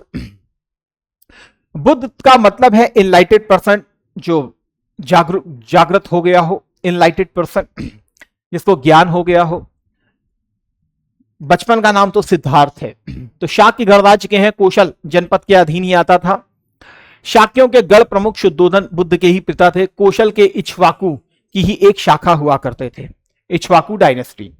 कौशल की राजधानी श्रावस्ती में ही, याद रखिएगा, बुद्ध ने सर्वाधिक जो उपदेश दिए हैं, बुद्ध ने सर्वाधिक वर्षा काल बिताए हैं, वो कहां पर बिताए हैं? श्रावस्ती में ही बिताए हैं, श्रावस्ती में ही बिताए हैं। सर्वाधिक उपदेश उन्होंने यहीं पर दिए थे। वर्षा काल भी वो अधिकांश यहीं पर ही व्यतीत करते थे। श्रावस्ती में ही बुद्ध ने अंगुलीमाल नामक डाकू को सुधार कर अपना शिष्य बनाया था। चलिए, यही श्रावस्ती के ही एक व्यापारी हुआ करते थे, दैट वाज अनाथ पिंडक। इन्होंने जेतवन नामक विहार जो है वो खरीद करके इनको दिया था। राजकुमार जेत से इस विहार को जो खरीदा था वो अनाथ पिंडक नामक एक व्यापारी ने खरीदा था। मतलब जितना बड़ा आपको वो जेतवन दिखाई पड़ता है, उतनी ही मात्रा में सोने की अशरफियां, मतलब सोने के कॉइन्स बिछा दिए गए थे, वो उसकी कीमत लगाई गई थी। तो जेतवन नामक विहार स्वर्ण मुद्राओं से खरीदकर महात्मा बुद्ध को दान दिया था। प्रसेनजित कौशल महाजनपद का राजा हुआ करता था। उसने यहां पर महात्मा बुद्ध को राजिकाराम और मल्लिकाराम नामक विहार दान में दिए थे। तो याद रखिएगा, राजिकाराम और मल्लिकाराम, जेतवन वह विहार महात्मा बुद्ध को दिया है किसने? अनाथ पिंडक ने। अभी आप वत्स महाजनपद की तरफ आ रहे हैं, वो घोषिताराम विहार देगा, बिंबिसार वेलुवन महाविहार देगा। ठीक है, तो इन सब चीजों को याद रखिएगा, कहां किसने क्या दिया है। बुद्ध को घोषिताराम विहार जो दिया था वो वत्स महाजनपद के जो राजा हुआ करते थे उदयन। कौन थे? उदयन। ठीक है, तो उदयन ने बेसिकली इनको दिया था क्या? घोषिताराम विहार। बुद्धा को अगर हम माने तो बुद्धा ने जो अपना पहला उपदेश दिया था वो ऋषि पत्तन मृगदाओ वन में दिया था। कहां पर? सारनाथ में दिया था, जिसे आप धर्म चक्र प्रवर्तन के रूप में जानते हैं। उन्होंने अपना पहला जो उपदेश दिया था वो वही 5 ब्राह्मणों को दिया था जो उरुवेला में महात्मा बुद्ध का साथ छोड़ करके चले गए थे, जब सुजाता ने खीर खिलाई थी तभी, याद है? हाँ। कौंडीय वाप्या भद्रिक अश्वजित महानामा। आपको मालूम है जब बुद्धा को महापरिनिर्वाण हुआ, वैशाख पूर्णिमा के दिन उनका जन्म भी हो रहा है, वैशाख पूर्णिमा में ज्ञान भी मिला, वैशाख पूर्णिमा में मृत्यु भी हुई। तो वैशाख पूर्णिमा को ही बुद्ध पूर्णिमा के रूप में भी हम जानते हैं। हिरण्यवती नदी के तट पर, गंडक नदी मानी जाती है, कुशिनारा में हुआ था। उनके निर्वाण के बाद बुद्ध की राख पर 8 स्तूप बनाए गए थे। उन 8 में 4 स्तूप जो है, और 9वां स्तूप जो था वो उनके जो भिक्षा पात्र हुआ करते थे उसमें बनाए गए थे। ओवरऑल जो बोन्स, जो रेमिनेंट थे, उनके जो अवशेष है, उस पे 8 स्तूप बनाए गए थे। उन 8 में 4 स्तूप यूपी में बने हुए हैं। कहां पर? एक तो कपिलवस्तु में बना हुआ है, एक कुशीनगर वाले स्थान में बना हुआ है, एक रामगाम वाले स्थान में बना हुआ है, एक पावा वाले स्थान में बना हुआ है। तो ये 4 स्तूप बने हुए हैं उत्तर प्रदेश में। ये 4 स्तूप बने हुए हैं कहां पर? उत्तर प्रदेश में। कहां कहां? कपिलवस्तु, कुशीनगर, रामगाम और पावा के मल्लों के स्थान पर। इसके बात करें तो जैन धर्म और उत्तर प्रदेश की बात करें तो जैन धर्म में भी अगर हम बात करें तो महाराज ऋषभ देव, अयोध्या में इनका जन्म हो रहा है। अयोध्या में महाराज ऋषभ देव का भी जन्म हुआ, अजितनाथ महाराज का भी जन्म हुआ अयोध्या में ही। तो जैन धर्म के प्रवर्तक प्रथम तीर्थंकर रहे महाराज भगवान ऋषभ देव महाराज जी, सूर्यवंश में पैदा हुए। तो जबकि 23वें तीर्थंकर भगवान पार्श्वनाथ महाराज जी काशी के नागवंशी राजा अश्वसेन के पुत्र थे। जैन धर्म में 4 महत्वपूर्ण व्रतों की स्थापना की थी और इनके जो अनुयायी थे उनको निग्रंथ बोला जाता था। निग्रंथ का मतलब जो किसी भी बंधन में नहीं बंधा हो, जो किसी भी बॉन्डेज में बंधा नहीं हो, उसी को ही बोला जाता था, दैट इज निग्रंथ। निग्रंथ यहां पर इसके बारे में सबसे अच्छा इंपॉर्टेंट चीज दी गई है, तो थोड़ा सा यहां पर देखते हैं इस चीज को।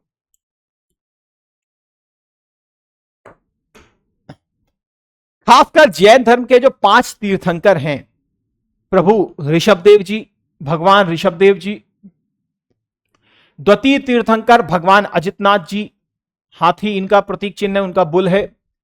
चतुर्थ तीर्थंकर भगवान अभिनंदन नाथ जी, अभिनंदन नाथ जी। पंचम तीर्थंकर भगवान सुमतिनाथ जी, सुमतिनाथ जी। और 14वें तीर्थंकर भगवान अनंतनाथ जी। एक जगह इसको लिख लीजिएगा, बहुत कायदे से, गलती मत कीजिएगा। प्रथम, फर्स्ट, सेकंड, फोर्थ, फिफ्थ और 14th। तो पहले, दूसरे, चौथे, 5वें और 14वें तीर्थंकर, इनका जन्म जो हो रहा है वो अयोध्या में हो रहा है। इसको मत भूलिएगा, समझ रहे हैं? इसको मत भूलिएगा।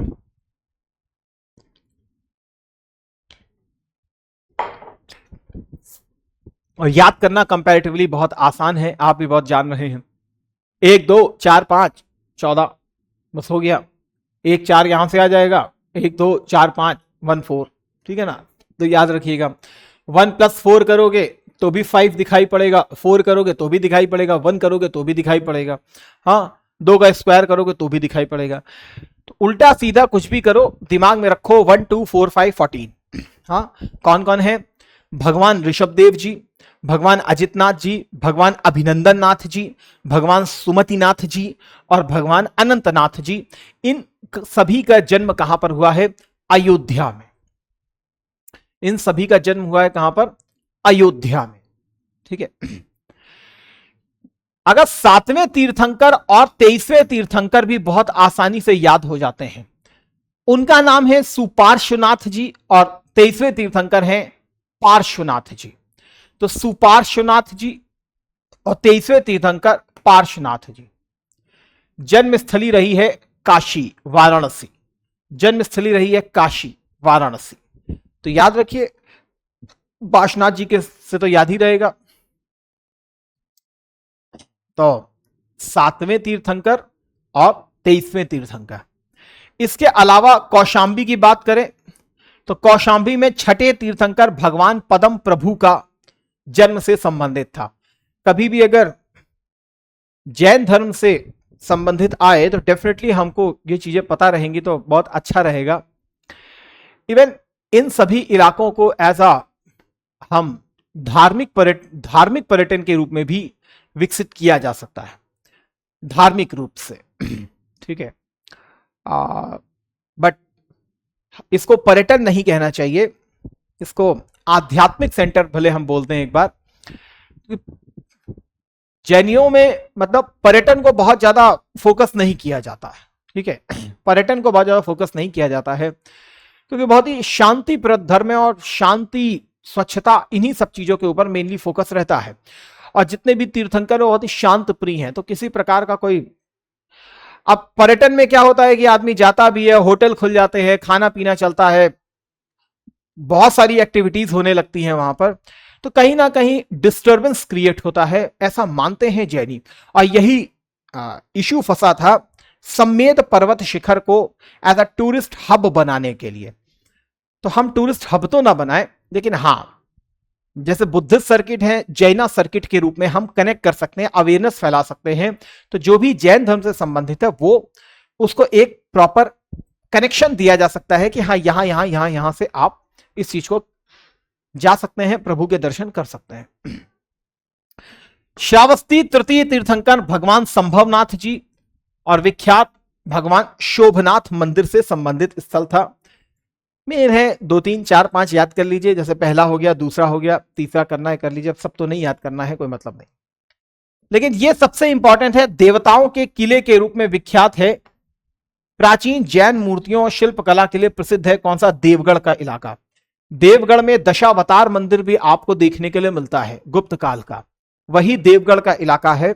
और उसी देवगढ़ में जैन मूर्तियों की प्रॉपर बोला जाए तो वहां पर स्थापना भी करवाई गई है। देवताओं के किले के रूप में भी जानते हैं, तभी नाम रखा गया देवगढ़। ठीक है। महोबा में गोखर पहाड़ है, ऐसे भी याद रखिएगा। गोखर पहाड़ कहां पर है? तो महोबा में गोखर पहाड़ है। यहां पर चट्टानों को काटकर 24 तीर्थंकरों की प्रतिमाएं निर्मित की गई हैं। इसको भी बहुत कायदे से याद रखिएगा। कहां पर? महोबा वाले स्थान में। बुंदेलखंड बेल्ट है, पूरी बुंदेलखंड की ही पूरी बेल्ट है ये। तो 24 तीर्थंकरों की प्रतिमाओं को निर्मित किया गया है चट्टानों से काट करके। काकड़ी एक बहुत इंपॉर्टेंट इलाका है, खासकर भगवान सुविधिनाथ जी के लिए निवास स्थल था।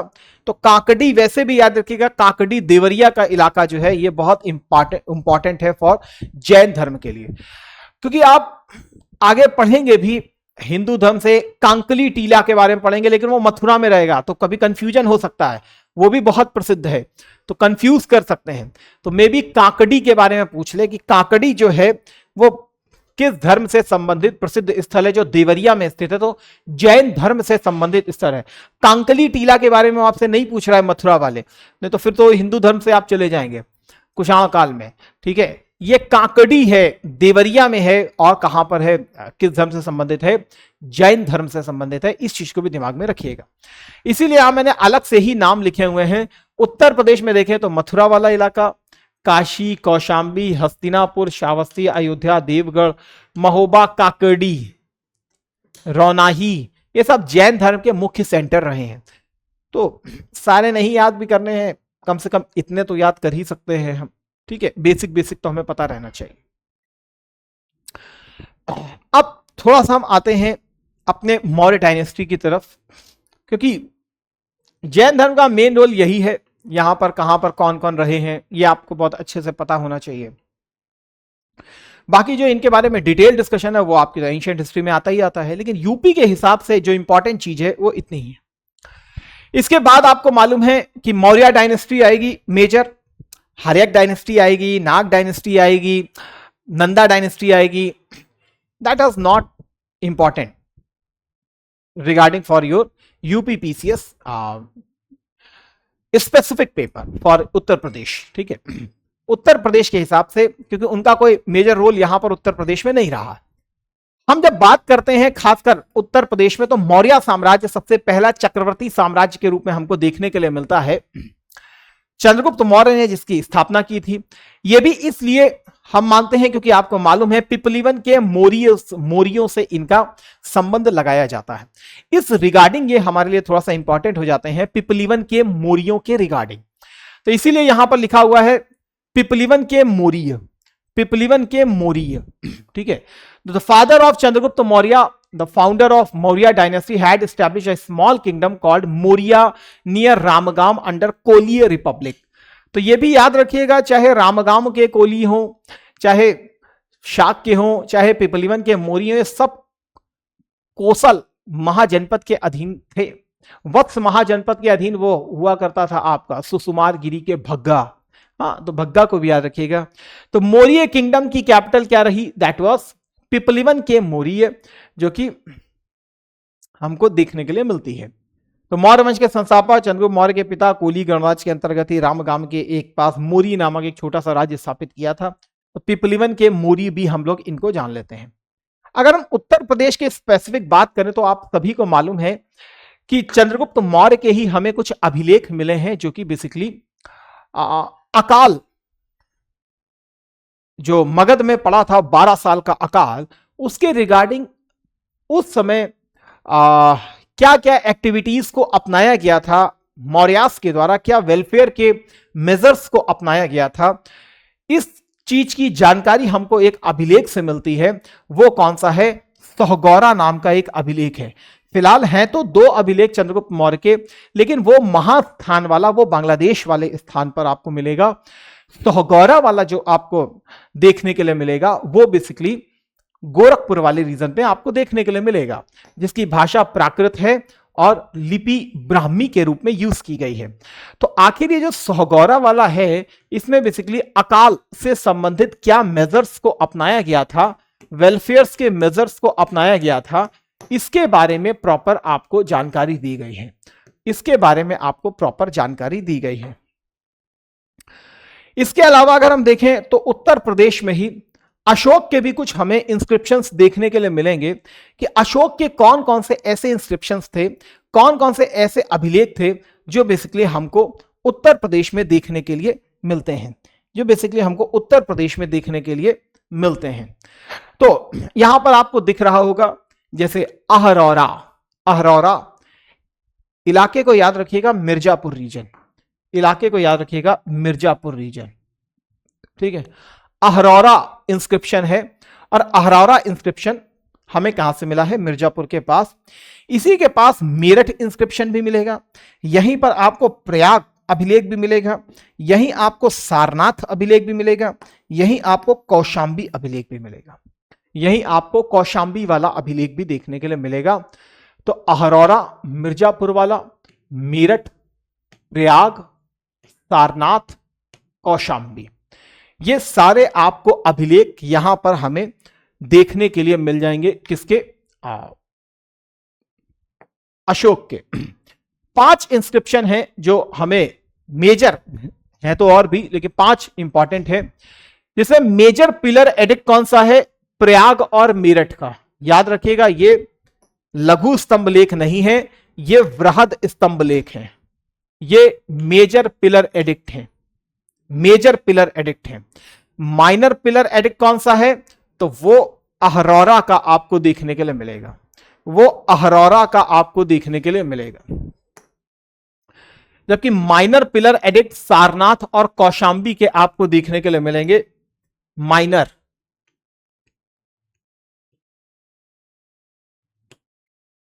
माइनर, माइनर पिलर एडिक्ट ये आपको देखने के लिए मिलेंगे, ये तीनों, ठीक है।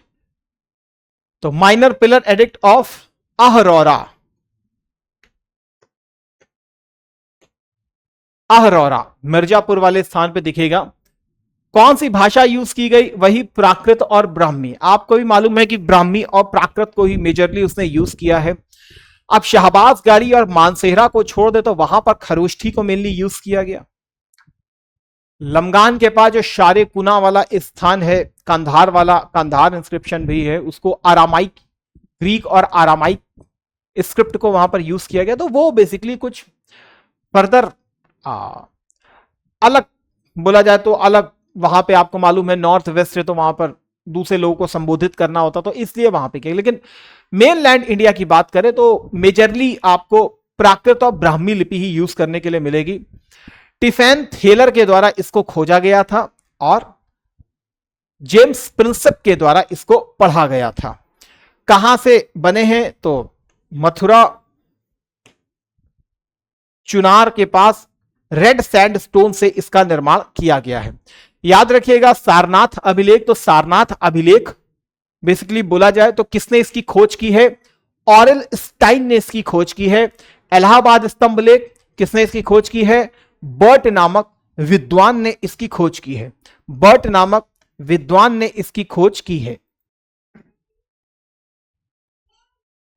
सो आप ये चीज देख भी रहे हैं, दैट इज सारनाथ अभिलेख और ऑरेल स्टाइन के द्वारा इसको मेनली बेसिकली खोजा गया। इलाहाबाद स्तंभ लेख से नाम जो एसोसिएट किया जाता है वो बर्ट का नाम एसोसिएट किया जाता है। तो एटलीस्ट कम से कम इन सब चीजों को भी दिमाग में रखिए, क्योंकि अब आयोग इस तरीके से भी आपसे चीजें पूछ सकता है। तो कुछ डाइवर्स चीज हमें पता रहनी चाहिए, ठीक।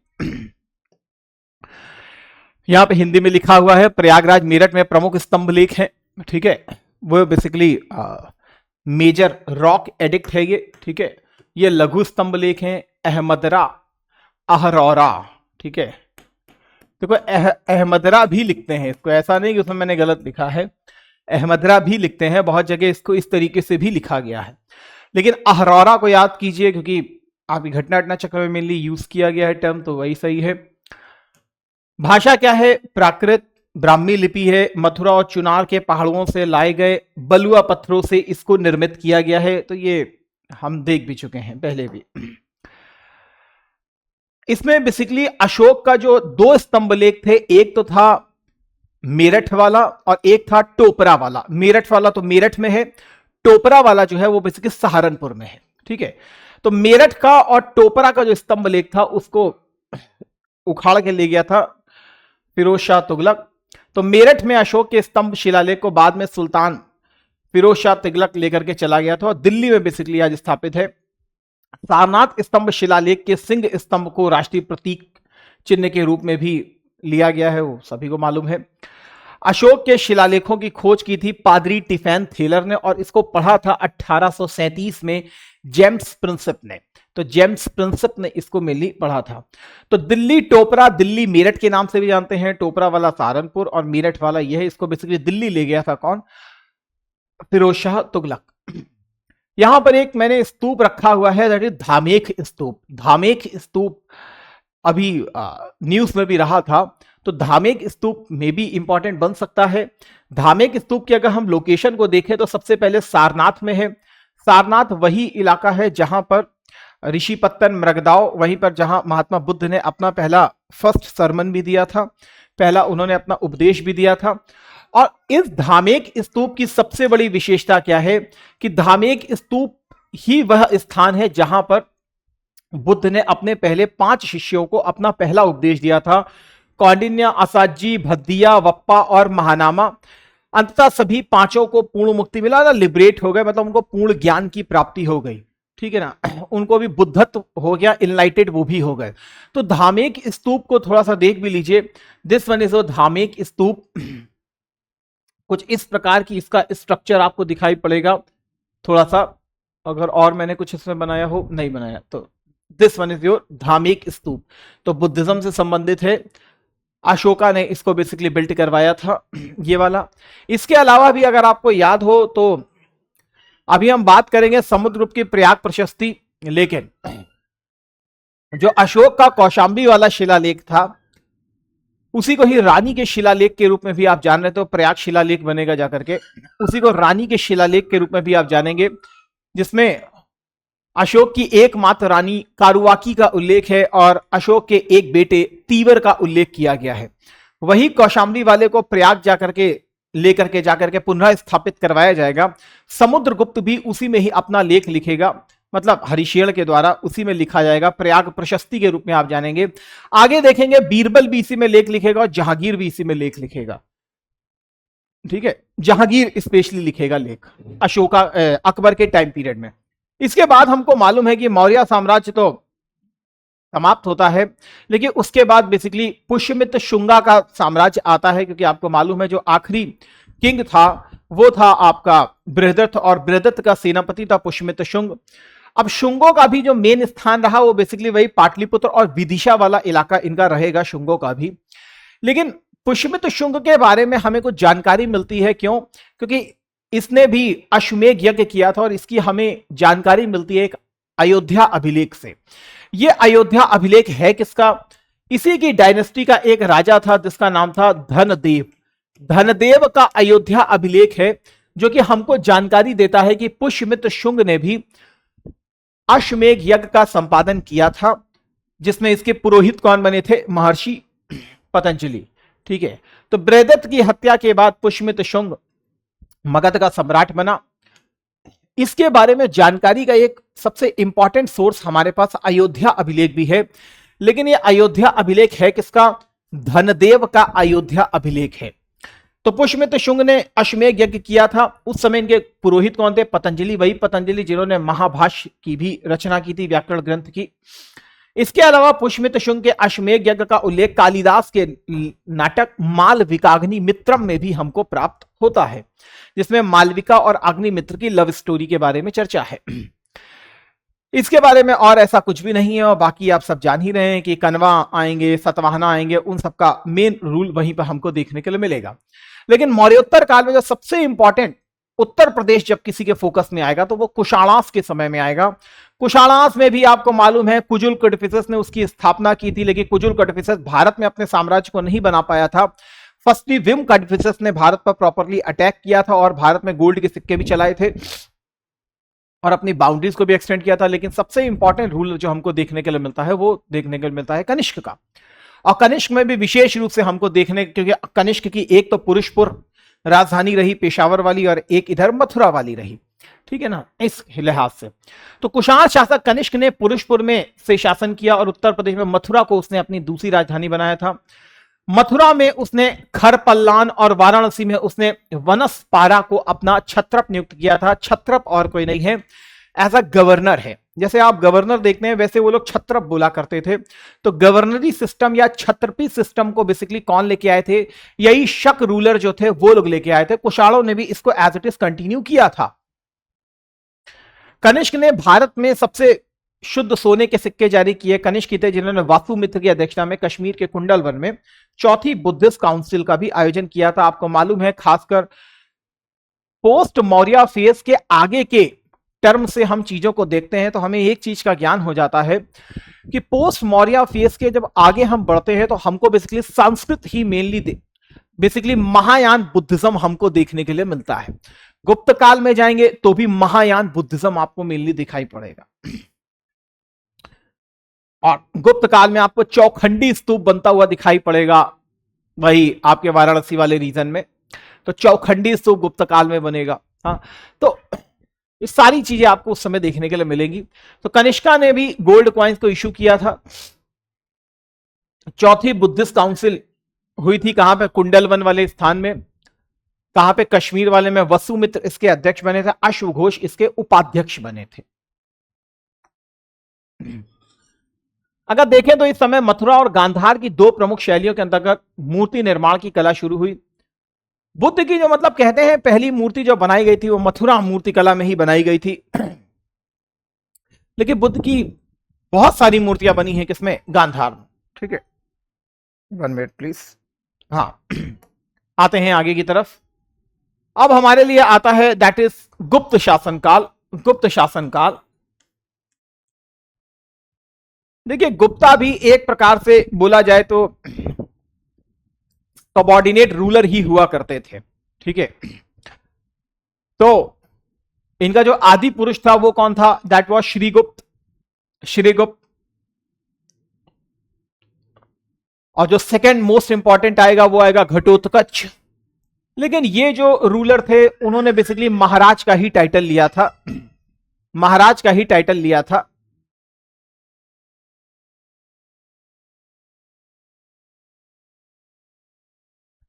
उसने बेसिकली महाराज का ही टाइटल लिया था।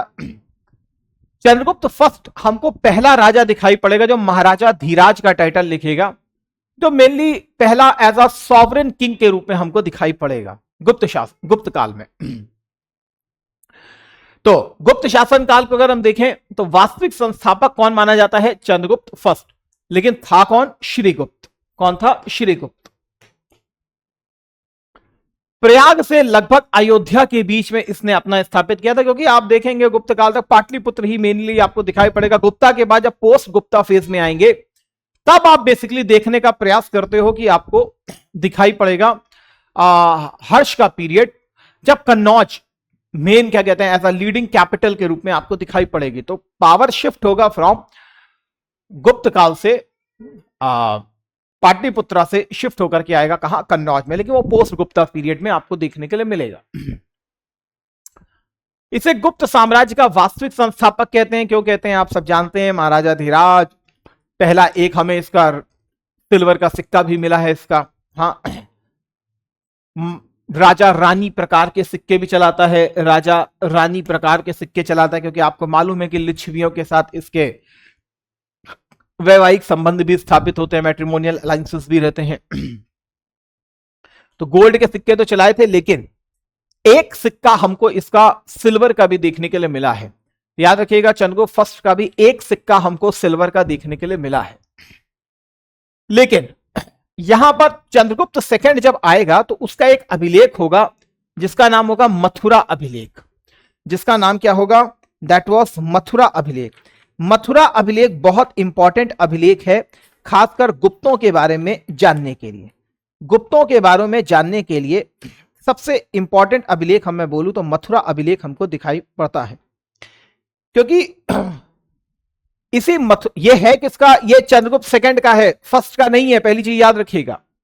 लेकिन मथुरा अभिलेख से हमें गुप्त संवत के बारे में जानकारी मिलती है। इसमें मोस्टली क्या कहते हैं, गुप्त संवत का जिक्र किया गया है, गुप्त संवत का जिक्र किया गया है।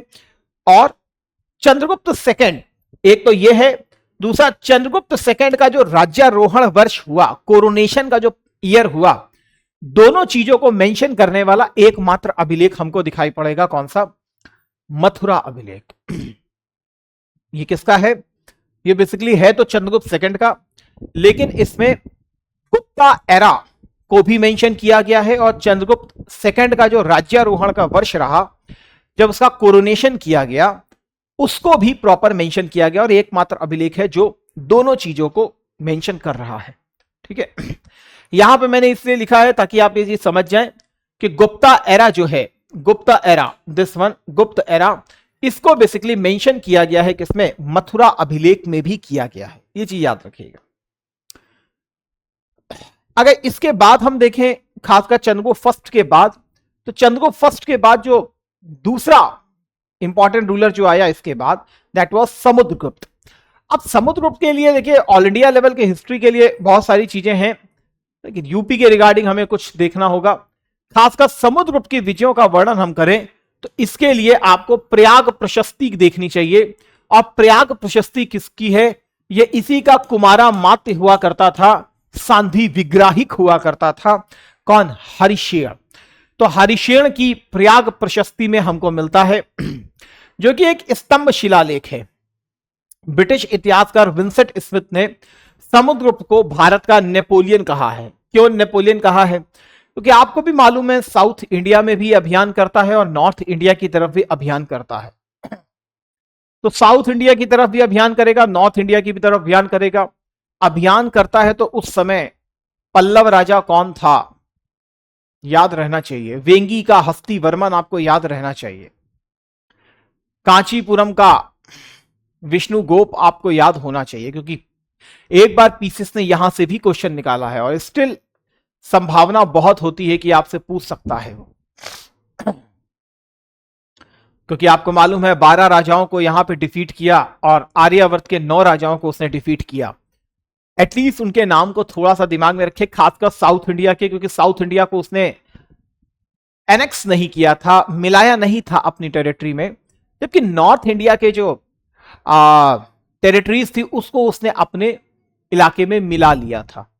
इसलिए थोड़ा सा इंपॉर्टेंट बन जाता है कि आप थोड़ा सा उसको याद रखें। साउथ इंडिया के कहां कहां तो कौन था, व्याघराज कहां का था, हाँ क्या कहते हैं, देवराष्ट्र का कुबेर हुआ करता था, वो याद होना चाहिए। महेंद्रगिरी याद होना चाहिए, महेंद्र कौशल का महेंद्र याद होना चाहिए, पिष्टपुर का आपका हस्तिवर्मन याद होना चाहिए, वेंगी का।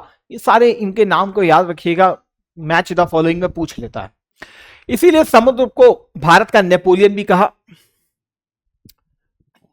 समुद्रगुप्त, अब देखिए समुद्रगुप्त का रोल तो बड़ा है, लेकिन मेनली यूपी के रिगार्डिंग आपको केवल प्रयाग प्रशस्ति पता होनी चाहिए।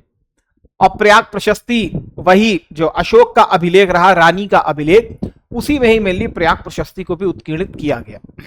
ठीक है, इसके बाद कौन आता है? इसके बाद आता है चंद्रगुप्त सेकंड। चंद्रगुप्त सेकंड, और चंद्रगुप्त सेकंड की सबसे बड़ी खूबी क्या होती है कि आपको मालूम है कि वाकाटकों के साथ इनके वैवाहिक संबंध थे, क्योंकि चंद्रगुप्त सेकंड की ही बेटी जो थी प्रभावती गुप्ता, उसकी विवाह हुआ था किसके साथ? उसका विवाह हुआ था वो क्या नाम था उसका,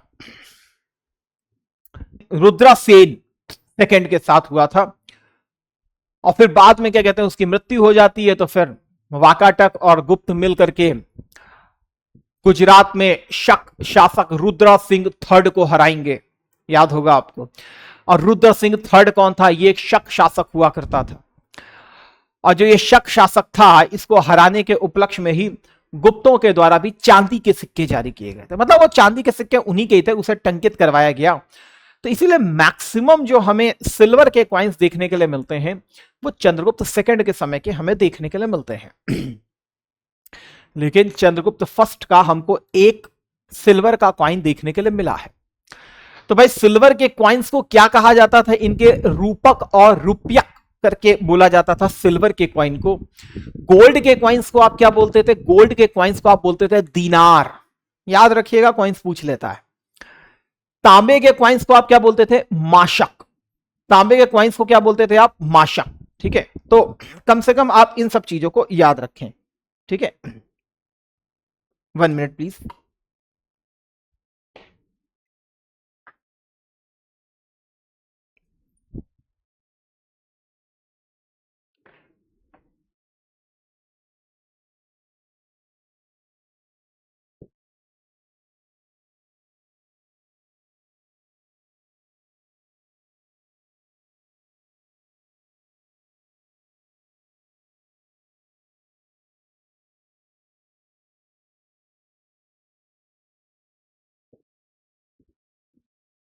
तो Samudragupta that is very important. ठीक है, और चंद्रगुप्त सेकंड वो भी बहुत इंपॉर्टेंट है। आपको ही मालूम है कि चंद्रगुप्त सेकंड केवल विजयों के लिए ही नहीं जाना जाता बल्कि अपने लिटरेचर के लिए भी बहुत ज्यादा प्रसिद्ध है। नवरत्ना का कॉन्सेप्ट भी आपने इनके में ही देखा था। हाँ, विजय भी बहुत हद तक इन्होंने भी की, बहाली गांधार प्रदेश तक विजय करके आए। तो साहित्य के लिए अगर गोल्डन पीरियड अगर बोला जाए तो साहित्य का गोल्डन पीरियड एक्चुअल में चंद्रगुप्त सेकंड का ही गोल्डन पीरियड माना जाता है। साइंस एंड टेक्नोलॉजी का गोल्डन पीरियड आपको देखने के लिए मिलेगा इनका। मेहरौली का लौह स्तंभ लेख आज भी आपको देखने के लिए मिल जाता है, जो G20 का भी पार्ट बना था। विक्रमादित्य की उपाधि इन्होंने भी धारण की थी।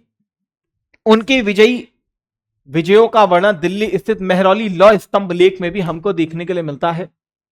शासनकाल के दौरान ही चीनी यात्री फाहियान आया था, तो फाहियान इन्हीं के दरबार में आया था और उसने अपना यात्रांत पोगुओजी या फोयोकी, ठीक है, दोनों ही कभी कभी नाम दे देता है, फोयोकी भी कहते हैं। ठीक है, तो इसी के आसपास ही देखिएगा फोयोकी। ठीक है, तो ये चीज आपको देखने के लिए मिल जाएगी। अब ऐसे ही वेनसांग आएगा तो वेनसांग की सीयूकी आपको देखने के लिए मिलेगी। विंसेंट स्मिथ ने समुद्रगुप्त को कहा ठीक है, चंद्रगुप्त द्वितीय ने शक शासन को समाप्त किया और इस उपलक्ष्य में उसने सिल्वर के कॉइन्स को जारी किया था, जो गुजरात वाला हुआ करता था। रूलर कौन था? रुद्र सिंह थर्ड। ठीक है, इसके अलावा देखें तो यहां पे मैंने अलग से आपके लिए लिखे हुए हैं कुछ अभिलेख जो बहुत इंपॉर्टेंट है। खासकर कुमारगुप्त महेंद्रादित्य के हमको सर्वाधिक अभिलेख देखने के लिए मिलते हैं। आप लोग ये भी बहुत अच्छे से जानते हैं कि कुमारगुप्त जो है, गुप्तों का जो राजकीय चिन्ह था वो गरुड़ हुआ करता था, लेकिन जो कुमारगुप्त ने अपने जो चिन्ह लॉन्च किए थे वो था मयूर, क्योंकि ये भगवान कार्तिकेय का भक्त था। महेंद्रादित्य का इसने टाइटल लिया हुआ था।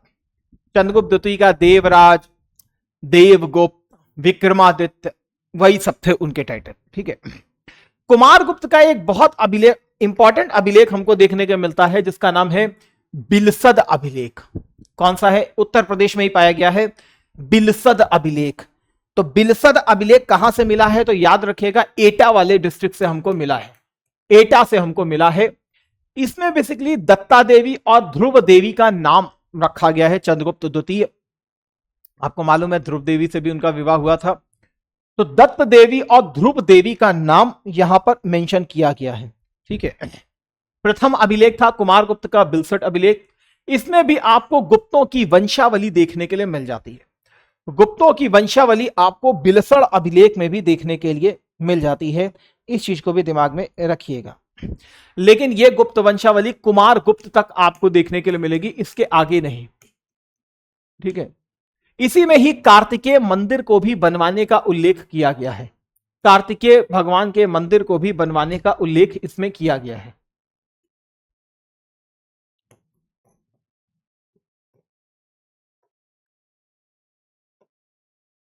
कार्तिकेय मंदिर को भी बनवाने का इसमें उल्लेख किया गया है। इसके अलावा एक मथुरा का भी अभिलेख हमको देखने को मिलता है कुमारगुप्त का, जिसमें जैन मुनि दलिताचार्य जी की उल्लेख किया गया है। इनका वहां के एक जैन मुनि है, तो दलिताचार्य जी का उल्लेख किया गया है। उन्हीं को लेकर के इनके जीवन यात्रा, जीवन वृत्तांत के बारे में बेसिकली लिखा गया है, मथुरा अभिलेख। इसके अलावा इलाहाबाद में एक अभिलेख मिला है जिसको कहते हैं मनकुंवर अभिलेख। मनकुंवर अभिलेख, यह बुद्ध प्रतिमा है, उसी के ही नीचे के भाग में बकायदा इसको उत्कीर्ण किया गया है, जिसका नाम है मनकुंवर अभिलेख। मनकुंवर अभिलेख, ठीक है। इस अभिलेख में कुमारगुप्त को केवल महाराजा कहा गया है। कुमारगुप्त को केवल महाराजा कहा गया। मनकुंवर अभिलेख इलाहाबाद का है, बिलसड अभिलेख एटा का है, ठीक है। इसके अलावा करमदंडा अभिलेख है। करमदंडा अभिलेख बेसिकली आपको देखने के लिए मिलेगा फैजाबाद वाले इलाके में। फैजाबाद आज अयोध्या हो गया, तो अयोध्या आपको दे सकता है। तो करमदंडा अभिलेख की सबसे जो बड़ी विशेषता है वो है इसको शिव मूर्ति के अधोभाग में लिखा गया है। शिव मूर्ति के अधोभाग में लिखा गया है। इस मूर्ति की स्थापना करवाई थी किसने? पृथ्वी सेन, जो इसका कुमारा मात्य हुआ करता था, गवर्नर हुआ करता था, उसने करवाई थी इसकी। तो करमदंडा अभिलेख भी बहुत इंपॉर्टेंट है, याद रखिएगा, ठीक है। पृथ्वी सेन ने इसकी निर्माण करवाया था। तो ये कुछ इंपॉर्टेंट अभिलेख थे जो आपको पता रहने चाहिए। और भी कोई था? अच्छा, एक था जरूर, लेकिन मंदसौर अभिलेख, लेकिन मंदसौर तो यूपी में पड़ता नहीं है, लेकिन उसमें रेशम व्यापारियों की चर्चा की गई थी, वो भी बहुत इंपॉर्टेंट रहता है, लेकिन वो यूपी में नहीं है। ये सब यूपी में है। बिलसड अभिलेख, मथुरा, मनकुंवर अभिलेख, करमदंडा अभिलेख, ठीक है। इसके अलावा स्कंदगुप्त की बात करें तो इंदौर ताम्रपत्र बहुत इंपॉर्टेंट है। खासकर जब मैंने रेगुलर सेशंस आपको पढ़ाए थे तो मैंने वहां पे बताया भी था कि मंदसौर अभिलेख बहुत इंपॉर्टेंट होता है और एक इंदौर ताम्रपत्र बहुत इंपॉर्टेंट होता है। उसमें रेशम के व्यापारियों का, इसमें तेलियों के व्यापारियों का उल्लेख किया गया है। तो इंदौर ताम्रपत्र तेलियों के व्यापारियों की भी चर्चा है। बुलंदशहर से पाया गया, इंदौर में नहीं पाया गया, बुलंदशहर से पाया गया है। सूर्य पूजा, सूर्य मंदिर में दीपक जलाने का उल्लेख किया गया है। सूर्य मंदिर में दीपक जलाने का उल्लेख किया गया है। तेलियों के व्यापारियों की भी इसमें चर्चा की गई है, ठीक है। इसके अलावा भितरी स्तंभ लेख जो गाजीपुर से पाया गया है, यह बहुत इंपॉर्टेंट है। गाजीपुर में कॉर्नवालिस की भी समाधि है, अफीम फैक्ट्री भी है। हूण युद्ध के बारे में इसमें प्रॉपर चर्चा की गई है। हूण युद्ध के बारे में इसमें प्रॉपर चर्चा की गई है, ठीक है। तो हूण युद्ध के बारे में किसमें चर्चा की गई है? भितरी स्तंभ लेख में चर्चा की गई है, जो कि गाजीपुर में है। कहोम शिलालेख जो कि है गोरखपुर में। कहोम शिलालेख जो मिला है वो मिला है गोरखपुर में। मद्र नामक या भद्र नामक व्यक्ति ने 5 जैन मूर्तियां स्थापित की थी। यह चीज इस कहोम शिलालेख में लिखा गया, जिसका दूसरा नाम कुकुब शिलालेख भी माना जाता है। कहोम का ही पुराना नाम है कुकुब करके। तो गोरखपुर में आपको मिला है। जूनागढ़ तो फिर सब कुछ प्रसिद्ध है, क्योंकि जूनागढ़ सबसे इंपॉर्टेंट है स्कंदगुप्त का, जहां पे सुदर्शन लेख की चर्चा की गई है। हाँ, सुदर्शन लेख की चर्चा की गई है। इसके ये इंपॉर्टेंट शिलालेख है जो यूपी से हमको देखने के लिए मिलते हैं। गुप्त वंश का अंतिम प्रभावशाली शासक स्कंद कहां से मिला है? गाजीपुर से मिला है। भारत पे पहले हूणों के आक्रमण स्कंदगुप्त पर उनकी पराजय का उल्लेख है। हूणों के जेल का नेता खुशनेवास था, तो ये ठीक है। इसके अलावा कुछ मंदिर भी हमको देखने के लिए मिलते हैं, जिसमें देवगढ़ का दशावतार मंदिर बहुत प्रसिद्ध रहा। भीतरगांव का ईंट का मंदिर भी है, और इसमें शिखर भी बना हुआ है। ऐसा नहीं कि शिखर भी बना हुआ है, स्क्वायर शेप में यह मंदिर बना हुआ है, भीतरगांव का मंदिर। देवगढ़ का दशावतार मंदिर भगवान विष्णु को समर्पित है। तो ये कुछ मंदिर भी हैं हमारे। इसके बाद कौन सा आता है? इसके बाद फिर आपको देखने के लिए मिलेगा पोस्ट गुप्ता फेज। और पोस्ट गुप्ता फेज में कन्नौज जो है प्राइम कैपिटल बनेगी किसकी? पुष्यभूति वंश की, जिसको हर्षवर्धन लीड करेगा। पहले तो ये थानेश्वर के वर्धन वंश कहलाएंगे, थानेश्वर से ही लीड करेंगे, लेकिन बाद में कन्नौज इनकी मेन राजधानी बनेगी। हर्षवर्धन 7वीं शताब्दी में उत्तरी भारत के सबसे शक्तिशाली शासक बने। मूल रूप से थानेश्वर के शासक थे। हर्षवर्धन द्वारा कन्नौज में शरण लेने के बाद शहर उत्तरी भारत का राजनीतिक सेंटर बना। दरबारी कवि बाणभट्ट ने हर्षचरित्र की रचना की। हर्षचरित्र की रचना की थी बाणभट्ट ने। और हर्ष के बारे में जानने का हमारे पास एक बहुत इंपॉर्टेंट सोर्स है, क्या? हर्षचरित्र। हर्षचरित्र इसकी ओवरऑल उत्तर भारत में जीता था, लेकिन दक्षिण भारत में जब ये अभियान कर रहा था तब इसकी लड़ाई हुई थी किससे? चालुक्य शासक पुलकेशिना सेकंड के साथ। और पुलकेशिना सेकंड का एक अभिलेख था ऐहोल अभिलेख। ऐहोल अभिलेख जो लिखा था पुलकेशिना के जो कवि था जिसका नाम था रवि कीर्ति। रवि कीर्ति, उसमें बताया गया था कि जो हर्ष का विजय रूपी रथ था उसको दक्षिण भारत की ओर बढ़ने से रोक दिया था किसने? पुलकेशिना सेकंड। इसी में हर्ष को सकलोत्तर पथेश्वर बताया गया, मतलब उत्तर का भगवान के रूप में बोला गया, उत्तर का स्वामी भी बताया गया है। इसी के समय में वेनसांग भी आया और वेनसांग ने भारत को एक नाम दिया था कि भारत को एक क्या बोलते थे? यिंतु। यिंतु, यिनतु, थियेंतु, जरा इसको बड़े कायदे से याद रखिएगा। यिंतु, इनतु, ये बेसिकली भारत को नाम दिया जाता था किसके द्वारा? चीनियों के द्वारा। तो इंतु बोला था, एक बार पूछा भी गया है तो याद रखिएगा।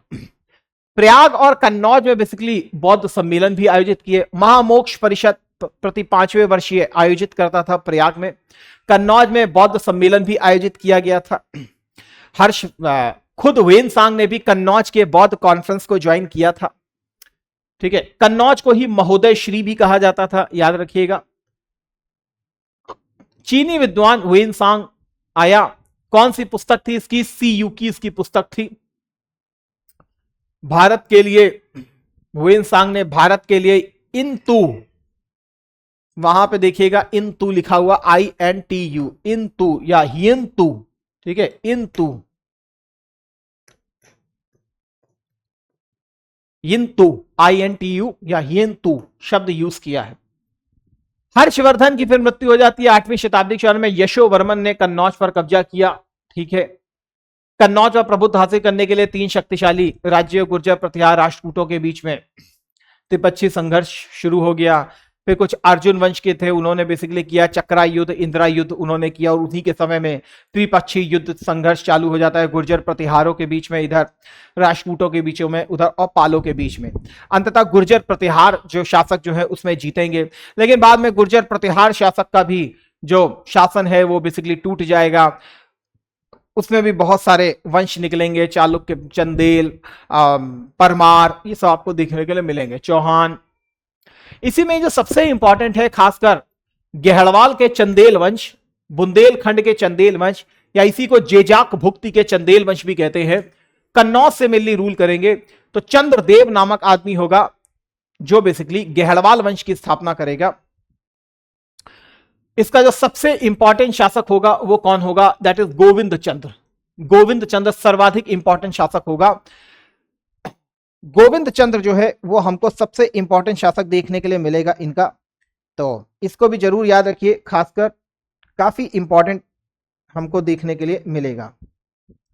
खासकर चंद्रदेव के कुछ अभिलेख हैं, एक है राहन अभिलेख और एक है बसही अभिलेख। देखिए अभिलेखों के ऊपर भी आता है क्वेश्चन, पूछ लेता है, तो कम से कम पता रहना चाहिए। चंद्रदेव का अभिलेख था राहन अभिलेख और बसही अभिलेख हमको देखने के लिए मिलता है। खासकर जो इस वंश का गोविंद चंद्र था, गोविंद चंद्र की पत्नी थी कुमार देवी। इसने अपने सारनाथ अभिलेख में इसे विष्णु का अवतार कहा है। इसे विष्णु का अवतार कहा है, किसको? गोविंद चंद्र को ईश्वर विष्णु का अवतार कहा है। इसी गोविंद चंद्र के दरबार में लक्ष्मीधर का नाम का इसका मतलब कवि भी रहता था और इसने कृत्य कल्प तरु नामक ग्रंथ की रचना भी की थी। कृत्य कल्प तरु नामक ग्रंथ की रचना भी की थी। इसके बाद जो सबसे इंपॉर्टेंट शासक आया, इनका आखिरी शासक रहेगा, दैट वाज जयचंद। और जयचंद के नाम से जानते हैं। श्री हर्ष ने इसी के समय में नैषधा चरितम नामक ग्रंथ की रचना की थी। नैषधम चरितम नाम की ग्रंथ की रचना की थी और इस ग्रंथ में नल और दमयंती की प्रणय कथा को प्रस्तुत किया गया है। प्रणय कथा को मेनली प्रस्तुत किया गया है। ठीक है, तो love story of Nala and Damayanti किसके समय में है? जयचंद के समय में है। ठीक है, गेहड़वाल रूलर। श्री हर्ष की बुक है नैषधम चरितम। नैषधम चरितम। अंततः आपको मालूम है कि 1194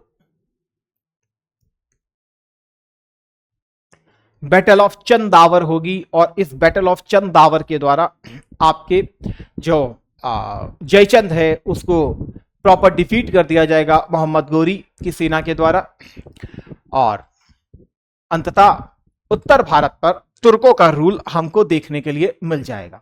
तुर्कों का रूल हमको देखने के लिए मिल जाएगा। तो चंदावर कहां पड़ता है? बेसिकली इटावा के पास पड़ता है। तो यहीं पर यह युद्ध हुआ और जयचंद को पराजित कर दिया गया था। गेहड़वाल जो थे इनको काशी नरेश भी कहा जाता था क्योंकि मेनली वाराणसी ये काशी याशी का जो पूरा इलाका हुआ करता था ये इन्हीं के हाथ में हुआ करता था। ये काशी नरेश भी कहलाते थे, इन्हीं के समय में हुआ करता था। ठीक है, तो ये कुछ उत्तर प्रदेश के बारे में जानकारी थी। इतनी चीजें आपने पढ़ ली हैं तो मेरे हिसाब से बहुत है। अगर उत्तर प्रदेश को स्पेसिफिक अगर कोई क्वेश्चन बनाएगा वो तो डेफिनेटली उत्तर प्रदेश के रिगार्डिंग वो इन्हीं चीजों को कंसीडर करेगा।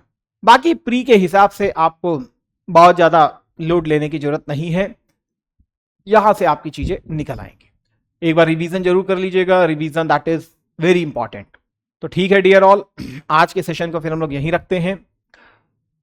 आगे आप लगातार जुड़े रहिए क्योंकि अब थोड़ा सा मिडिवल हिस्ट्री को भी देखेंगे, उसके बाद फिर हम लोग मॉडर्न हिस्ट्री की तरफ भी चलेंगे। ठीक है, तब तक के लिए थैंक यू। जय हिंद, जय भारत, वंदे मातरम, God bless you. Thank you.